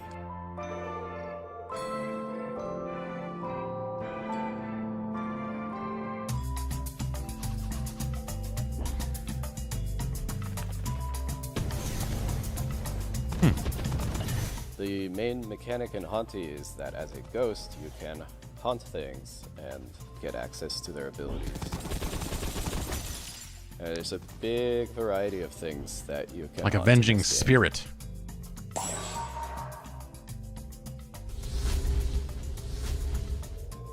I think you'll have a lot of fun sort of exploring around and seeing what different things you can haunt and the abilities that they give you. Core mechanics resemble very much a twin-stick shooter. However, unlike twin-stick shooters, it focuses less on the high-intensity moments and more on finding creative ways to use the twin-stick paradigm to create fun solutions. The twin-stick paradigm. Haunty follows the story of a ghost in the afterlife, and beyond that, it really expands into a lot of ghosts in the afterlife and sort of the stories that they have.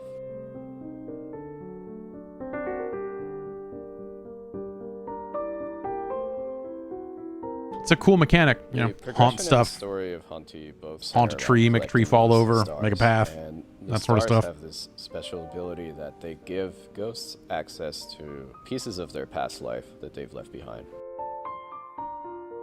The environments and characters are all carefully crafted with a 2D hand-drawn style, so there's a lot of painstaking frame-by-frame animation work in there. And we have a fantastic soundtrack.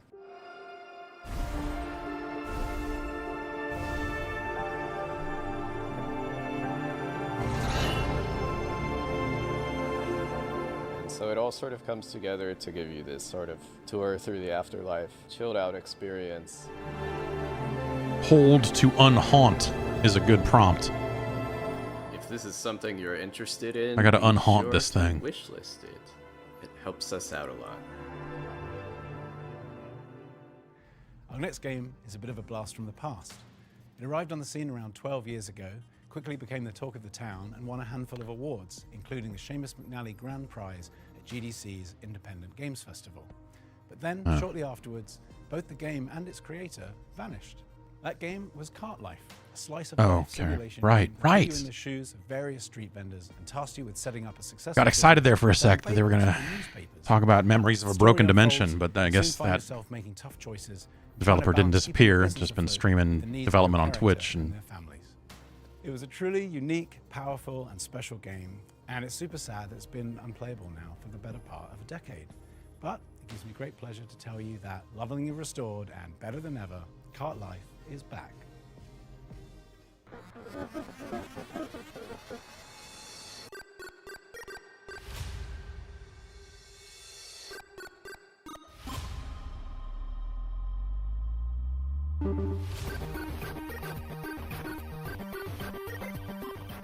Hi, I'm Nick Herman. I'm with Ad Hoc Studio, and we're here to show you Cart Life. Cart Life is a retail simulator developed by Richard Hoffmeyer and was originally released in 2013, where it won a bunch of awards at the Independent Games Festival. For a variety of reasons, he ended up pulling it off Steam, but all of us at Ad Hoc are such big fans of Richard's work. Now we're partnering with him to help bring it back.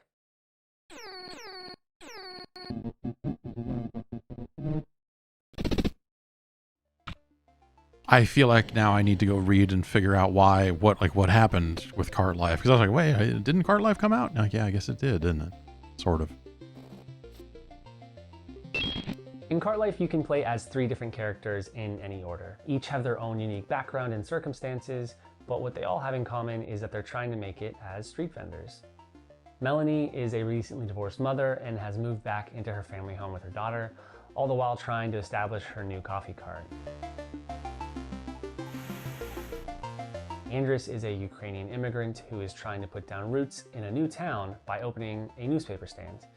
And Vinny has big dreams, but never enough money to make it happen. He's hoping that selling his homemade bagels will help turn things around for him. Managing your own cart is not an easy job. Hey, just like all right. in life, in Cart Life, your resources are limited. You need to take care of yourself and others, and how you prioritize the needs of your cart against the personal needs of each character will determine the outcome of their stories.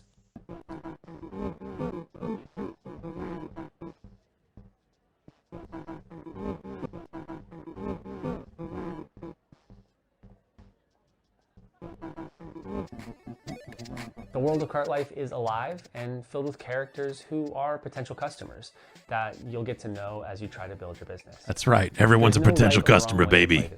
Always be selling. Always be carting. Each character is entirely up to them. Everyone's experience will be different based on the choices they make, what they prioritize. I'm going to work on, I'm announcing my new game here. We didn't make it into the Day of the Devs here, but it's called Cart Life new story content, new with a art, K. updated And and we really look You forward play to a sharing plumber all who with likes to you drive on PC a and go-kart. console later this year. And you got to eat bananas because you need the peels for something. We'll figure out what they're for, but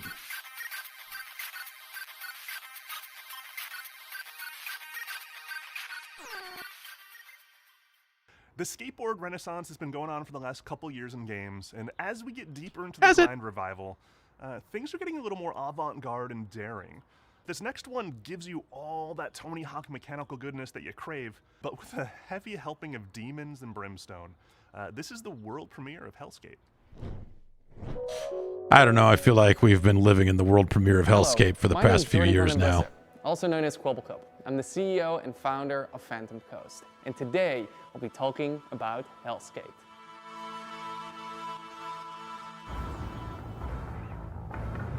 All right, Anton. First try. Here we go. Your character's named Anton in your Hell game? All right. Okay. Oh, that was a good combo. All right, that's it. Too slow. Again. Hellskate takes place in Wertheim. Here you play as Anton Falcon, a skater through and through. All Anton wants to do is skate at Wertheim's fabled beach, even if that means he has to go through the gods and monsters who will do anything to stop him and his skater friends from doing what they love most. The skateboard mechanics are very similar to the arcade-like games such as Tony Hawk Pro Skater. I mean, our lead game designer Steve actually worked on Tony Hawk's Underground.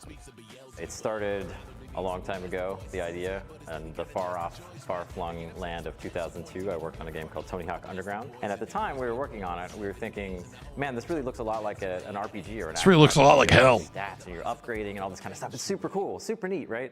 But of course, we're bound to Tony Hawk, we're bound to the real pro skaters. It always seemed to me that Thank you for including that shot of Chad Muska making his fucking car hop. Thank you for including so that this. was one of the motivations behind Hellskate. Hellskate is a skateboarding roguelike game. It fuses together old school skateboarding with the tricks and traversal, manuals, grinds, jumps, bounce. We are forever bound to Tony Hawk. Just like with other games in the roguelite genre, death is a central This combat thing is the thing that's kind of like making me a little when you die wary of this. This all looks really good except for the part where you spin around and hit people. You can use to get permanent upgrades such as tattoos or skateboards, which act as weapons.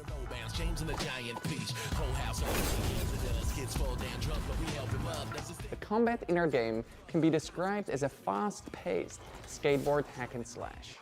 While you have your light and heavy attacks, the core of the gameplay revolves around your skateboarding tricks. The game should be quite easy for people to pick up and play. It has a combat system which is meant to be very friendly, very forgiving and rewarding, especially at the beginning, and then gradually it teaches you and ramps up the skills. Feels something getting where you harder. need it, when you need it.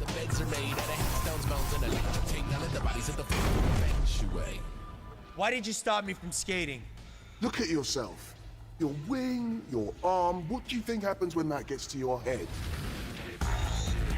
Thank you for watching this reveal of Hellskate. Wishlisting the game would mean the world to us. Thank you. Huh. Yeah. Next game, It looks Henry cool. Halfhead, you play as Halfhead. I'm a little That's it. the combat combat seems But a little it's so suspect. much I more don't than know. that too, But because you see, definitely want to see can more of be that. Many things can be anything. In fact, he has the curious. Definitely want to see more Chad Muska. Please put Chad Muska in the game. Please put Chad Muska and his car in the game. Power and perplexing form, you'll live the life of the title character, navigating sandbox situations. You go to hell and Chad Muska is there making his fucking car hop. Just please.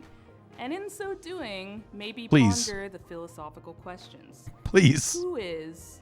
How is? What does it mean to be Henry Halfhead? Welcome! May I introduce you to Henry? Henry's not just anyone. If they're anything, they're, well, everything. Henry can transform into everything in their reach. Yes, everything. Everything? That's how they manage their daily life.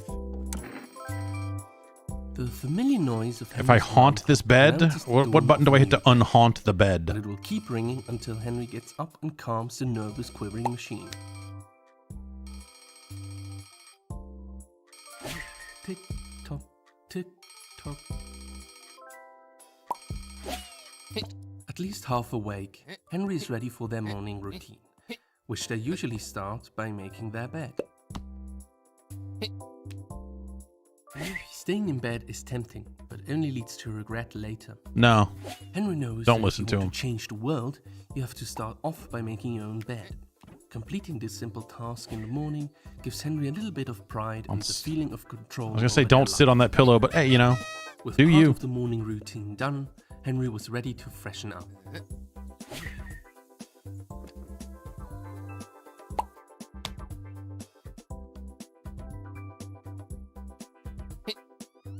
Yes. For hours, Yes. Henry would sit there, lifting the seat up Yes. and down, pretending it was a singing mouth. Yes. Can I flush the? Not too hot, not too cold.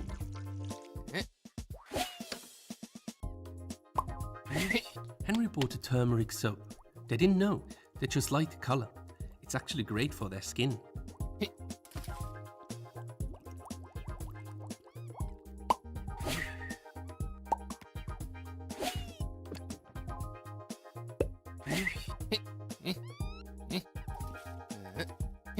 This is pretty neat. That got all the dirt. Henry should now dry themselves. All clean and dry, Henry is now ready for a proper breakfast. Like the structure of it, like we're kind of, you know, hey, complete these tasks, and then the next, it kind of reminds me of like, What the Bat, a little bit. This week. That's all for now. Have a wonderful day.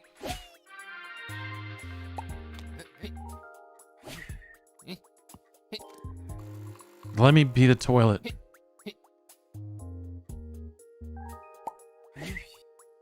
The best drink Henry can make from beans.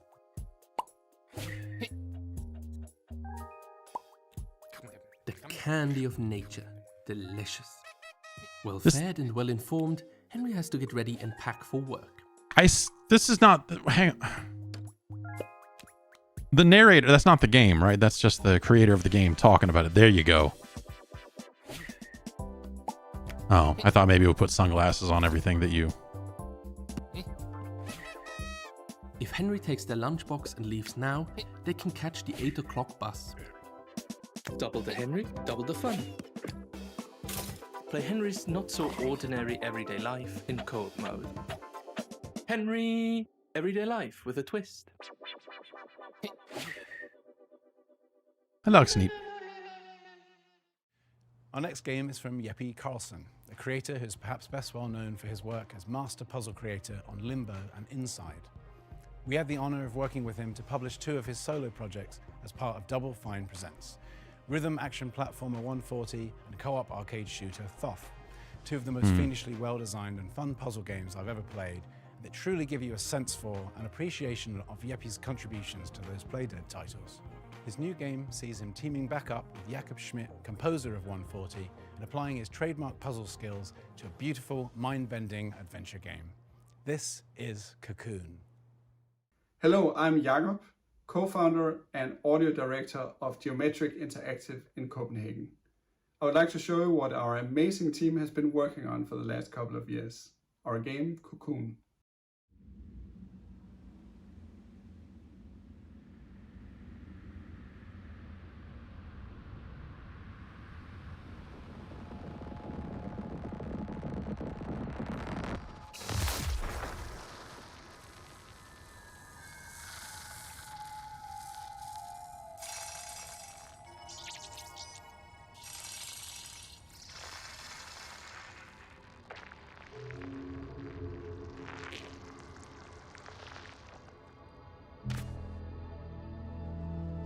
Well, that was kind of gross.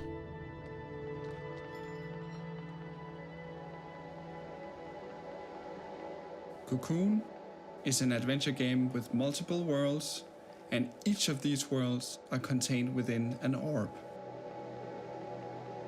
Okay. Let me demonstrate by jumping out of the world which we are currently exploring.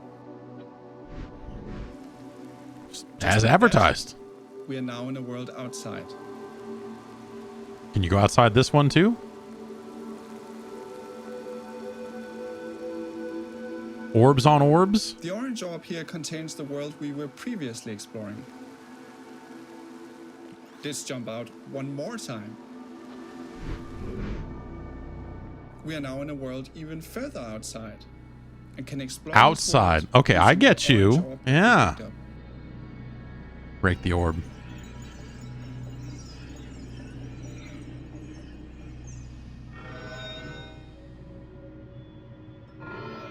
Why does that do that? Orbs can be placed on switches to power devices Okay. and solve puzzles. Just orbs. You just do stuff with orbs. Okay. Now you're thinking with orbs.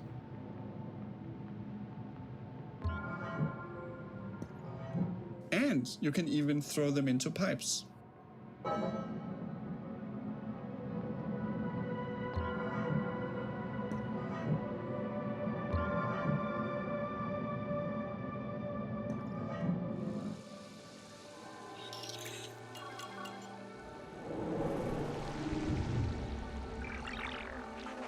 All right.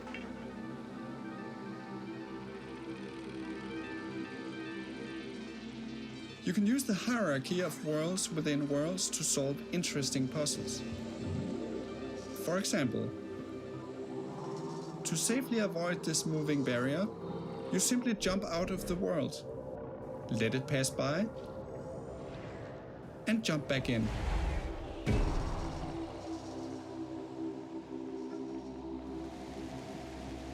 Okay. Now, Cocoon is not only about exploration and puzzles. Within each world, you have to face a mighty guardian. Here is a first glimpse of one of these encounters.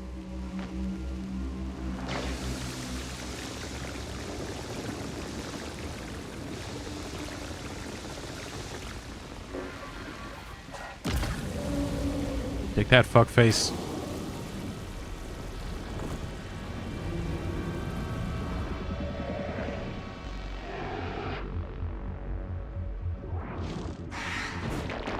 You know, Inside and Limbo never.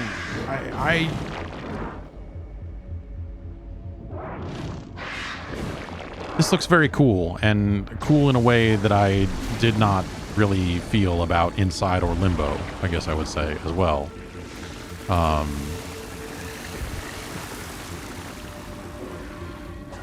guess I just, when you say it's the puzzle designer behind Inside and Limbo, We hope you look forward to exploring the mysterious worlds of Cocoon, releasing later this year on Steam, Xbox, PlayStation, and Nintendo Switch. I feel like those games were rather straightforward.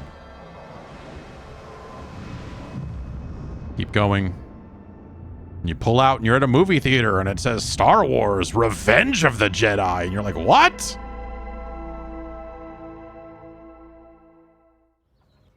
And now, I'm pleased to bring you a title from French-Canadian developer Impossible. In this relaxing artistic exploration game, you play a painter with a watercolor brush and a whole city to explore. This game is more than appropriate for Day of the Devs Summer Game Please Fest get the edition Cocoon movie because its license title, to attach to that. in French, Really? translates to the word summer. Hi, my name is Laszlo, and I'm the creative director at Impossible. We are a small Montreal-based indie studio working on our first title, Été. There's like an undercurrent. And maybe this is because I am, I have lived and I have fucking seen things and Every surface I am acting like a blank canvas, just waiting for you to fill it with color. the world is a dark place Été means and summer in French because it's set in our French-speaking hometown of Montreal, Canada, as you step into the shoes of a painter who's traveling abroad. there's something like summer. almost This is a game for sad people who love about pure exploration. You're free to roam open city scenes at your own pace. all this stuff following looks your great curiosity, when there's like, hey man, we made this game that's like extremely fucking chill and you just fucking hang out and you just do stuff and it's like, you just like, look at this, it's fucking cool, man, it's cozy, it's like, experience. And as you level up, I look at it and go like, that's all really cool. that reveal a bigger It's part of the world at once. sad that the real world has become You'll also meet plenty so of locals, continually taking part in their caustic. lighthearted everyday anecdotes, and some of them will even commission artworks from you. That we continually have to escape to these comforts. I think that all of this stuff looks awesome and it's neat and it's great, And paint those and commissions on canvas. it's a bummer that we have to do this because the real world doesn't have it On anymore. your easel, you can create gorgeous watercolor artworks using anything you've discovered in your expedition so far. Stamps on your canvas can be freely moved, resized, rotated in 3D, and even recolored. The canvas is pretty much your sandbox that lets you put your own spin on commissions. And if you're feeling inspired, you can paint as many creative artworks as you like without any kind of limitation. With hundreds of unlockable stamps at your disposal and dozens of commissions to inspire you, the only limit This looks really is your rad. Like the tools look fucking incredible. Like the tools get better all the time, and games do fucking awesome shit. You'll also And get to meet other like-minded artists. the idea that the fantasy is like, what if I could just fucking relax? That's the thing we're like, yeah. If you manage to What if befriend we could them, just maybe relax? they'll let you in on their best-kept secret, an abandoned building that could become your very own painting studio. But you'll have to dive into that story for yourself. It is coming out in 2024, and we hope you'll enjoy your adventures as a traveling painter You know, in this lovingly crafted, whimsical summer world.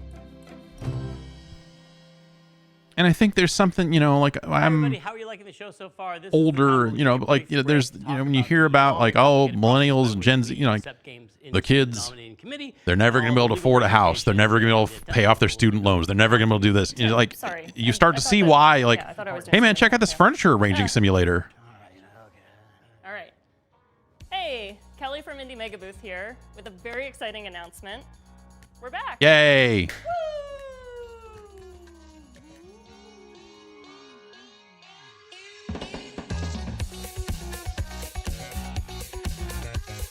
If you're a fan of indie games, you may have seen the Indie Mega Booth at shows like PAX West and PAX East over the last decade, bringing together a curated selection of the best up-and-coming indie titles. Games like Crypta the Necrodancer, Tunic, Disco Elysium, Spiritfarer, Celeste, Mini Metro, Astroneer, The Stanley Parable, and Papers, Please I played have Astroneer all at been part of PAX. the Indie Mega Booth community. If you're a dev, you'll likely know us from our industry work, such as our GDC showcases, our presence at Bit Summit, our global outreach and events, including a robust scholarship and grant program. And if you've never heard of any of this, well, that's fine. Just think of us as like a stepping stone into the games industry, where folks who love indie games can connect with each other, discover new games, and be part of a welcoming, diverse, broad, creative community. Indie Mega Booth has been in hibernation during the pandemic, but we are so excited to announce that we're finally waking up from our big long slumber, and we're ready to move forward with IMB. That's cool. I didn't think Head on that. over to our brand new website, indiemegabooth.com, and be Indie Know by signing up Oh, for our boy. newsletter. Oh, Learn about boy. new games, Oh, upcoming boy. showcases, digital sales, and the best ways to help support the games and developers. Where's that my we know Indie and Mega love. Booth As hat? We've always said, individually I stole we're that tiny. hat. Together, we're It mega. broke, but the snaps on the back broke, but We have another world premiere for y'all, and it's also really thematically appropriate for this showcase. You'll see why in a second. It's from the aesthetically amazing studio called Land and Sea. They're famous for the Alto series that you know and love, but this next one is not what you're expecting from them. in this one, you're a vampire. Your way. It'll be flocking your way. No, I like Flock 2? We get a sequel to Flock It'll be finally? herding your way. next Capcom's year. Flock? It's called Summerhill. It's about sheep. World premiere. Sorry, Hi there. I can't. My name is Harry Nesbitt, and I'm the founder and creative director of Land and Sea. We're a small team from the UK, best known as the developers of the Alto's Adventure series.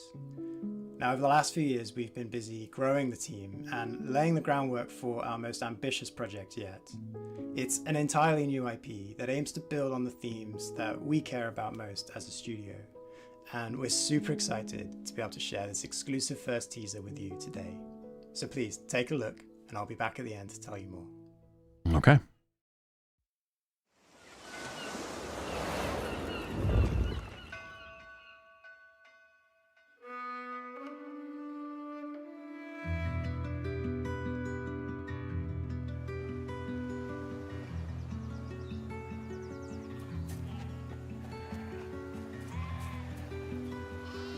Now, if you hold down that you do the whirl, you get some fury built up, and you get in the middle of these sheep and just start spinning, and blah, blah, blah, blah, blah, blah.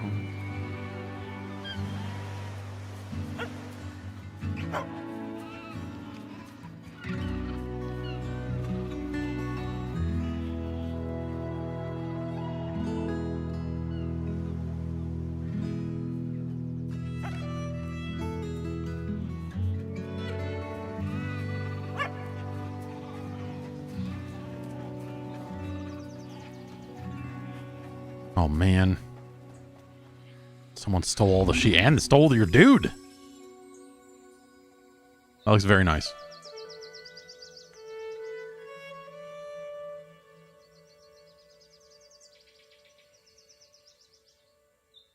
It's also cool how good games look in such a wide variety of styles. Let's first look at our brand new game, Summerhill. To give you a little bit more detail, Summerhill is a story-driven puzzle game in which you play as a young shepherd and their dog. Together you'll be setting out to rescue your lost flock that have been scattered across the mysterious land that lies at the border of your home. Summerhill brings together gentle problem solving, fluid herding-based gameplay, and striking pastoral landscapes to tell a herding-based gameplay is a really good string of words. We've been massively inspired by the rich history and cultural impact of sheep herding across the world. There are a few people or places that haven't been impacted in some small way by the practice of shepherding. Even the name, Summerhill, is a name often given to highland pastures where sheep are taken to graze during the warmest months of the year. In many ways, sheep herding is in our DNA, and we really want to do justice to this timeless tradition and tell a story that could only be told in this way. We're also super excited to be working again with our longtime collaborator, Todd Baker. Todd is a composer and audio designer. Just ripping it over here. Games such as Monument Valley 2, Dreams, and our very own Alto's Odyssey. We can't wait to share more with you, so if you'd like to be the first to hear about what we're up to, please head over to our Steam page to wishlist the game, or go to summerhill.game to join our mailing list. Thanks again, and we look forward to sharing more with you again soon. Looks very nice. Next up, we have an update on Eternites. This is from Studio Psy, essentially a one-person team with a few friends helping out on the side. And it's a dating action game. Now, you've heard a lot about this title. Sorry. What's happening? I'm sorry, Greg. I know I shouldn't be interrupting Day of the Devs. But it's urgent. A virus has turned most of us into... I don't know how much longer we can hold out. It won't be easy, and the road will be long, but who knows? Maybe we'll find one more thing worth fighting for. Mm-hmm. Eternites is a dating action game that takes adrenaline-fueled combat and mixes it together with a heartfelt Dating action game is another amazing set of words. Can I be honest for a moment? With all these infected, it's too much. And it's during these moments that I'm happy to have someone to lean on.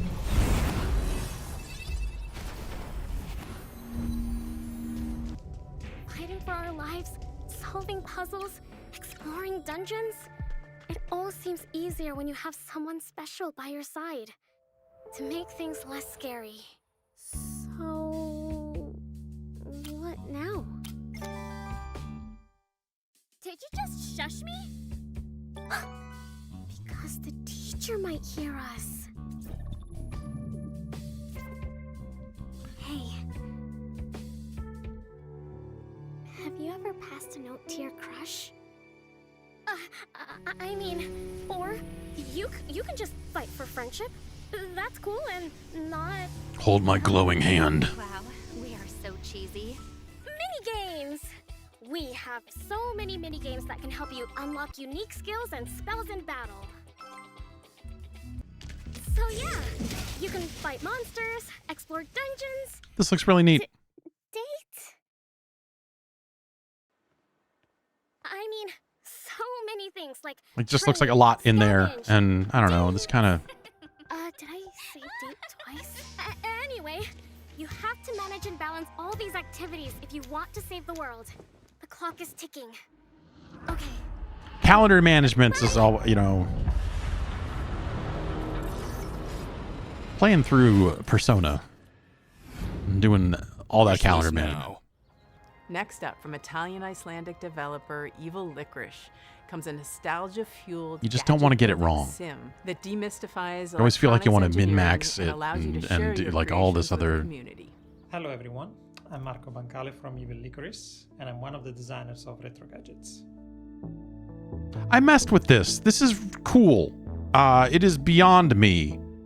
But Although it's... it takes me forever to build something like this. Really neat. I love the feeling of seeing something happening on a screen. It's got Steam Workshop support, and you can, like, people are building fake Game Boys that play games, and like, there's a bunch of weird shit in this. Is to being able to build digital gadgets with little effort.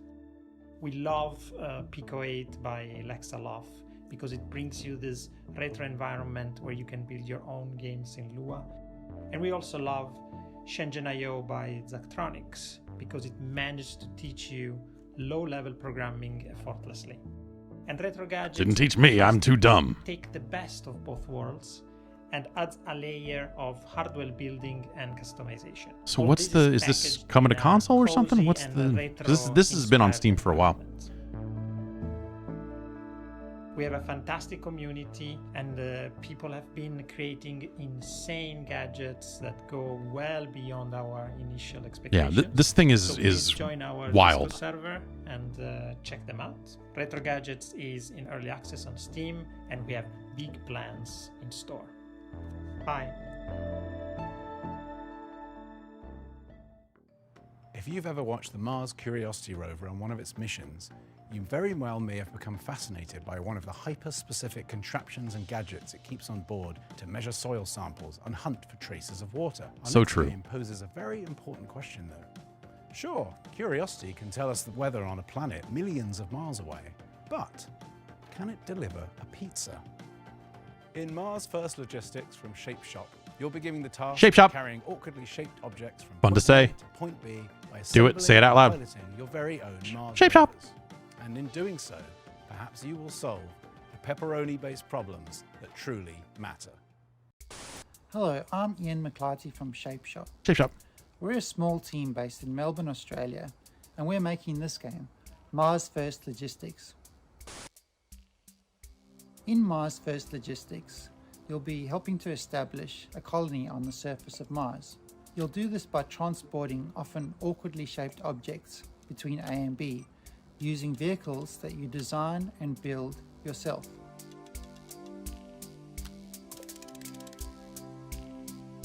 Mm-hmm. Build your own vehicles. This is a bear. Bird.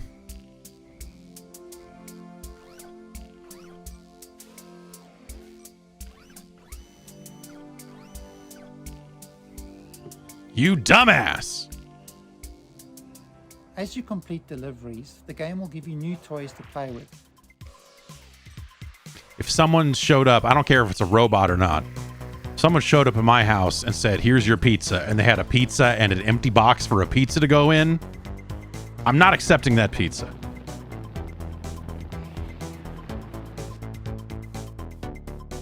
I don't mean to be fucking all hoity-toity about my pizza, but look. Oh, this looks good. These machines look good.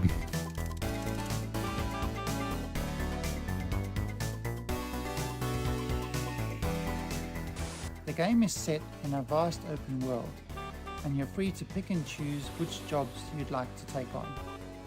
There's a mix of procedurally generated side jobs and handcrafted main contracts. In the main contracts, you'll be helping to construct new buildings in the game's world. Okay. Yeah.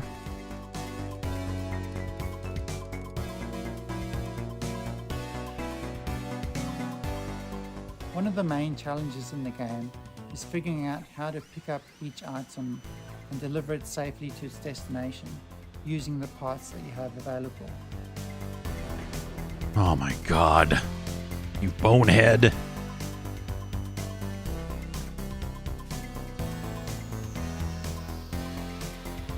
Huh. Yeah, this looks great.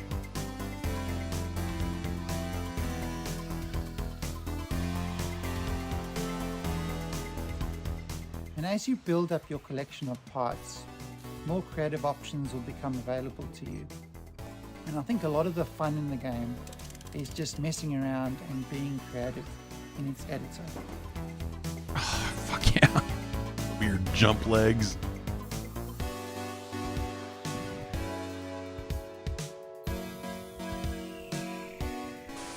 And finally, I'm really excited to announce that Masterverse Logistics will be launching into Steam Early Access on the 22nd of June. That's just 2 weeks away, and we're really looking forward to seeing what everyone builds in the game. Thank you. That's really neat. That looks really, really neat. You'd think the aftermath of a worldwide flood would be pretty bleak, right? Yeah, I would. Well, UK and Denmark-based studio Die Gute Fabrik has a different take. From the studio I heard they had a new thing here. And Sports Friends comes the all-new adventure set in the sprawling post-flood world of Salt Sea. The adventure unfolds differently with every decision, so there's always something new to see in your next playthrough. So buckle your swashes and get ready for the world premiere of the stylish, seaworthy Salt Sea Chronicles.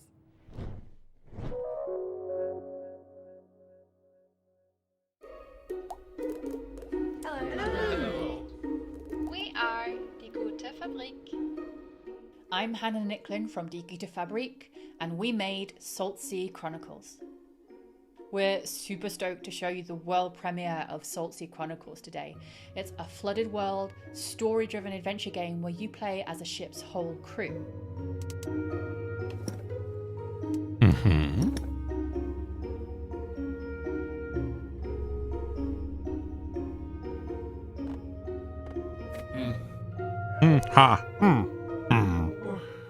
At the beginning of the game, you're going to discover that Maya, your captain, has gone missing, and together your ragtag crew are going to heist a ship and set out across the Salt Sea archipelago in search of clues. In each chapter of the game, you'll decide where to head next, who to explore with from the crew when you get there, and what to say to the people that you meet along the way. Salt Sea Chronicles' unique art style is brought to life by beautiful animation, and each location is built on the fragments of this world that came before. I want that to be capital letters. Our art team That's the name of the system. Beautiful animation.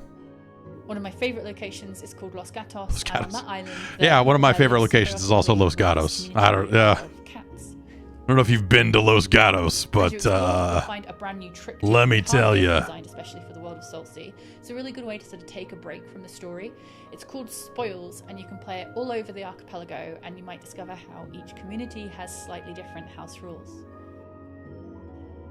Why are we naming a place Another Los thing we're super proud Gatos? of is our exploration system. Have you ever been to Los Gatos? Is this game being made in Los Gatos? No, right? So if you miss a clue, instead of sort of slowly traipsing to the other end of the island, you can Beautiful tap the shoulder button on your controller or select a screen span arrow to move almost instantaneously across a space. It allows us to lay the story down away from a linear path much more organically. Salt Sea Chronicles doesn't tell a story about a hero. It's a story about a community and how you navigate the world together. And each community that you meet in turn is going to be rich and amusing and strange maybe, and have its own things going on. There's also a strong sense of genre-based storytelling too. So while you might be new to the world of Salt Sea, you'll know that you're in a Scooby-Doo chapter or a Romeo and Juliet chapter or a detective one. There are plenty of laughs, but tough choices and meaningful moments too. Our writer's room of award-winning storytellers have done an incredible job. We're so delighted to share Salt Sea Chronicles with you all today. As soon as they said Los Gatos, I can't reconnect with this. I can't, like, none of it makes any sense anymore because I can't stop thinking about the actual real world place, Los Gatos, California. All right, this next game, sorry. Tim keeps texting. Let's see. It just says Los Gatos, question mark. Oh, Tim wants me to read something. Apologies, but this seems important. The thing I love most about Day of the Devs, says Tim, as Tim, I don't know, is getting to know all these amazing game developers. I love hearing them describe their games and their creative process, but I wish I could hear more. I wish I could be a fly on the wall, eavesdropping all their private conversations, all their ups and downs, their triumphs and tribulations, while making a real video game over the course of 7 years. Too bad there's no way to do it. Or is there? This is actually pretty cool. Two-Player Productions was embedded with Double Fine for the course of 7 years while they were making Psychonauts 2, and they made a super hyper-duper long documentary series, unlike anything you've ever seen in games. All the intimacy, all the tears, the outrage and joys, and all the things that happen in game development that never really gets documented because who has access like this? So here's a very quick sneak peek at their incredibly long series. We highly encourage you to watch this thing. It's amazing. They should point more people at this because, Psychonauts 2. it is a really crazy thing. To get to the dollar amount we're talking about, it's probably going to take financing from a lot of different avenues. Whenever Grasslands is going to start, Greg Rice, the short-haired years. So there's a ton of stuff going on right now. It's kind of great. It's weird to have quotes from people that do documentaries saying, like, it's crazy that this exists. Like, yeah. Hopefully you get a chance to work on a Psychonauts game in the near future.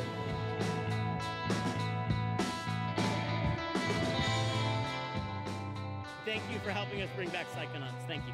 3, 2, 1.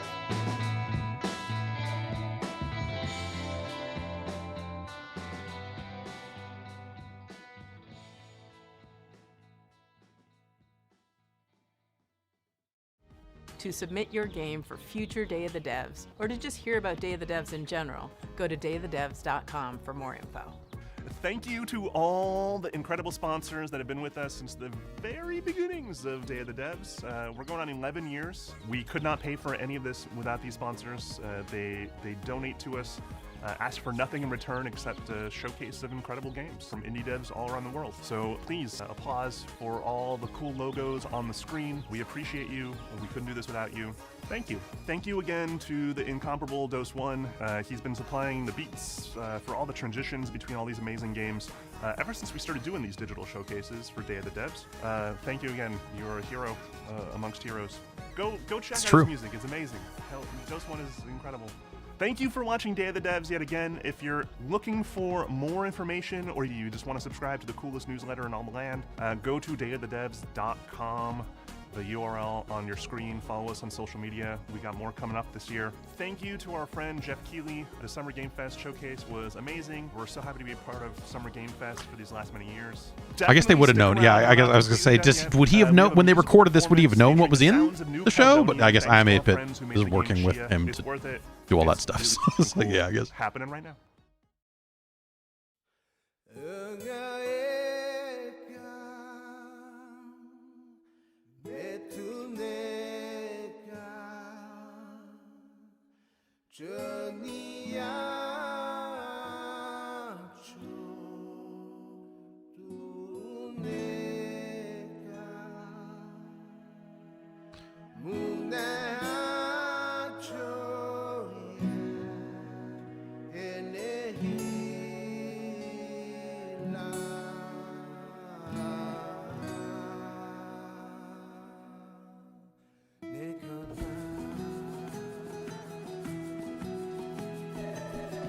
That was a cool batch of games. I think that was a solid, I'm gonna say, better than last year's Day of the Devs lineup, which I remember being a little uneven. Like this, I think all this stuff looked real solid.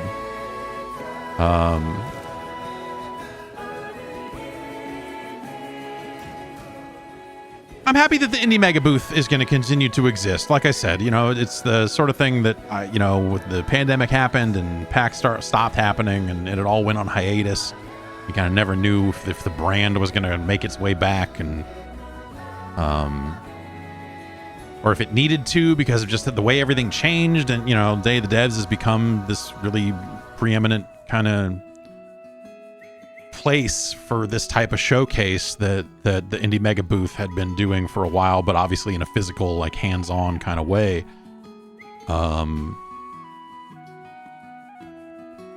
So yeah, that's awesome. That's just great. They tweeted something a couple days ago, kind of implying that the Indie Mega Booth was going to be returning. So it's not like a massive surprise or whatever, but like still great to see it.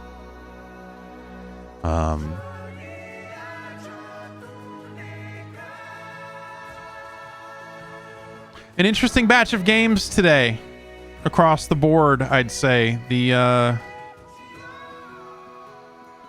Summer Game Fest showcase, kind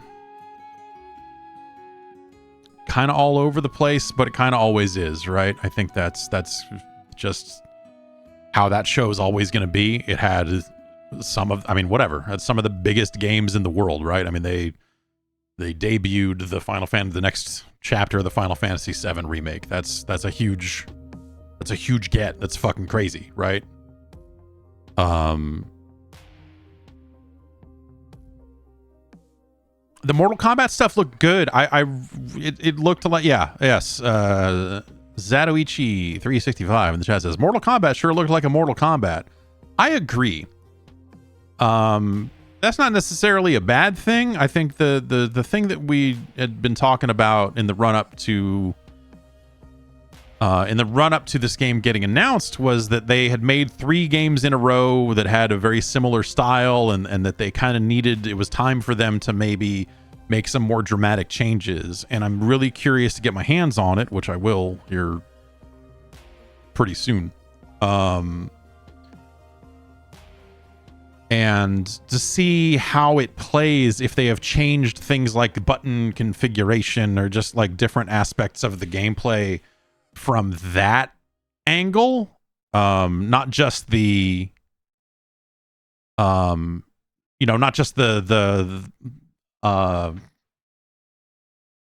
cameo character stuff, which, that's a button and a direction, which is about what you figured it was going to be. I think for me, it was the thing of like, oh, is this going to be, are you going to like pick a character and then pick what move he does, similar to like a Marvel vs. Capcom 2, or what's that going to be like? Because they had done cameo-like stuff in single player before, in some of the towers and some of the modifiers they've come up with. They've done that. And so bringing it into actual full-on competitive gameplay is a different thing for them, but it's at least like a little bit familiar. You kind of can understand how that system might work. And Ed said as much on stage about like, oh, if you hit forward in the button, it might be a projectile. If you do this, it might do that. So you kind of get your different moves from your assist character, and then that's governed by a meter. Like you look at the other meters on screen and you start to piece together like, okay, well, what does this mean for this? And but I'm curious, like the combos look like Mortal Kombat combos, and someone in the chat said that it looked stiff like a Mortal Kombat game. I don't think that's necessarily a bad thing. I think that's how those games have always looked, right? I mean, they're, if you go back to how combos and things looked in the first Mortal Kombat games, it had that very deliberate kind of bop, bop, bop, like that's just part of that game. So I don't know that like I'm necessarily looking for that to be like bred out of Mortal Kombat at this point, because it is such a part of that style. So interested to see what they do from the story front, and all of that. But I really want to know like what are the buttons in that game, if it is just kind of the same buttons, but now you've got the assist button. Like that's, I don't know, that ends up seeming like less of a change. I mean, obviously it's looked like, the tag team X-rays, bringing your assist character for an X-ray for your supers, and so on, looks to be a thing now. I wonder if that's like a meter thing of like, oh, it, one stock you can do this X-ray, but if you wait, you can do your tag team X-ray or something, if that ends up being like a multi-level thing, or if it's just like they're tag team X-rays now, that's just how it's going to go, or whatever. I assume we get combo breakers in there, because that's just kind of how they've been making those games for a little bit. I'd be curious. I assume that they do some kind of assist character finisher as an option there. It looked like they showed that. We'd have to go back and watch the footage again to know for sure. But that was the impression I got, is that there was a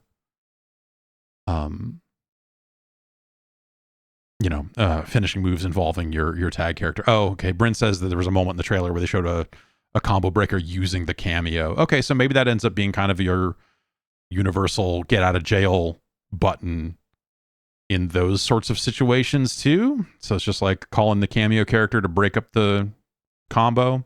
Maybe you have to guess right. If you do a ground-based attack, when they try to do a launcher and jump up after you, maybe they miss. I don't know. Yeah, want to see how that thing plays for sure, because it looks, like I said, I think it looks pretty much in line with the type of game they've been making now for the last several of them from a gameplay perspective, and I'd be curious to see how that goes. Yeah, seemed like there were no more interactive stage stuff. Yeah, that I wonder if the jumping around the stage stuff is going away.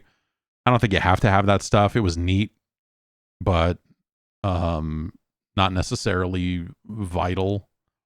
So I kind of take it or leave it, I guess. And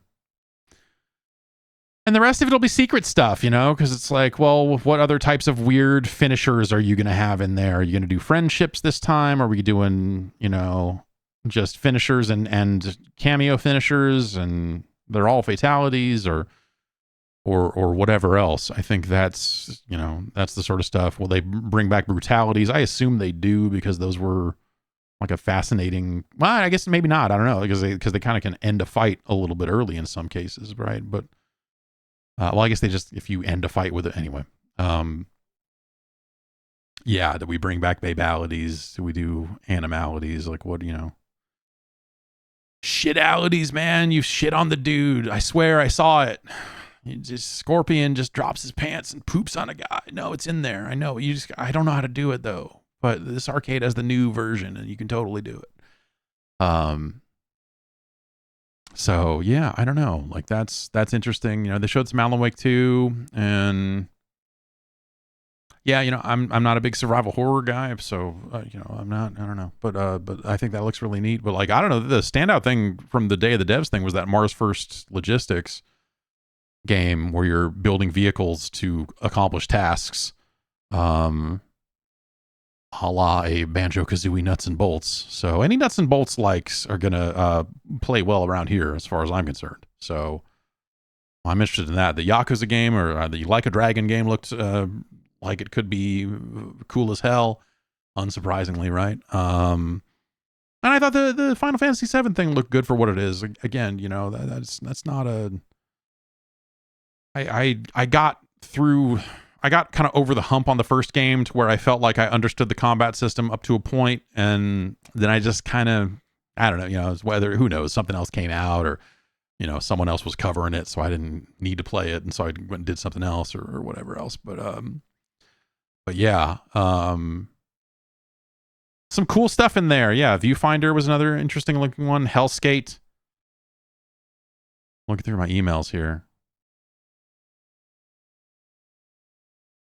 Yeah, November 9th for Like a Dragon Gaiden, The Man Who Erased His Name.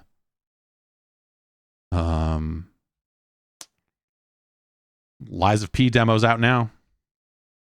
Got to go download that Lies of P demo. That's going to do it for me here. I'm going to get going. I will be back on Sunday to talk about the Microsoft show and the Starfield part of that show, I suppose, as well. Yeah, we'll see what they've got. That it's expectations are running high, I guess, because they kind of have to be for these big shows, right?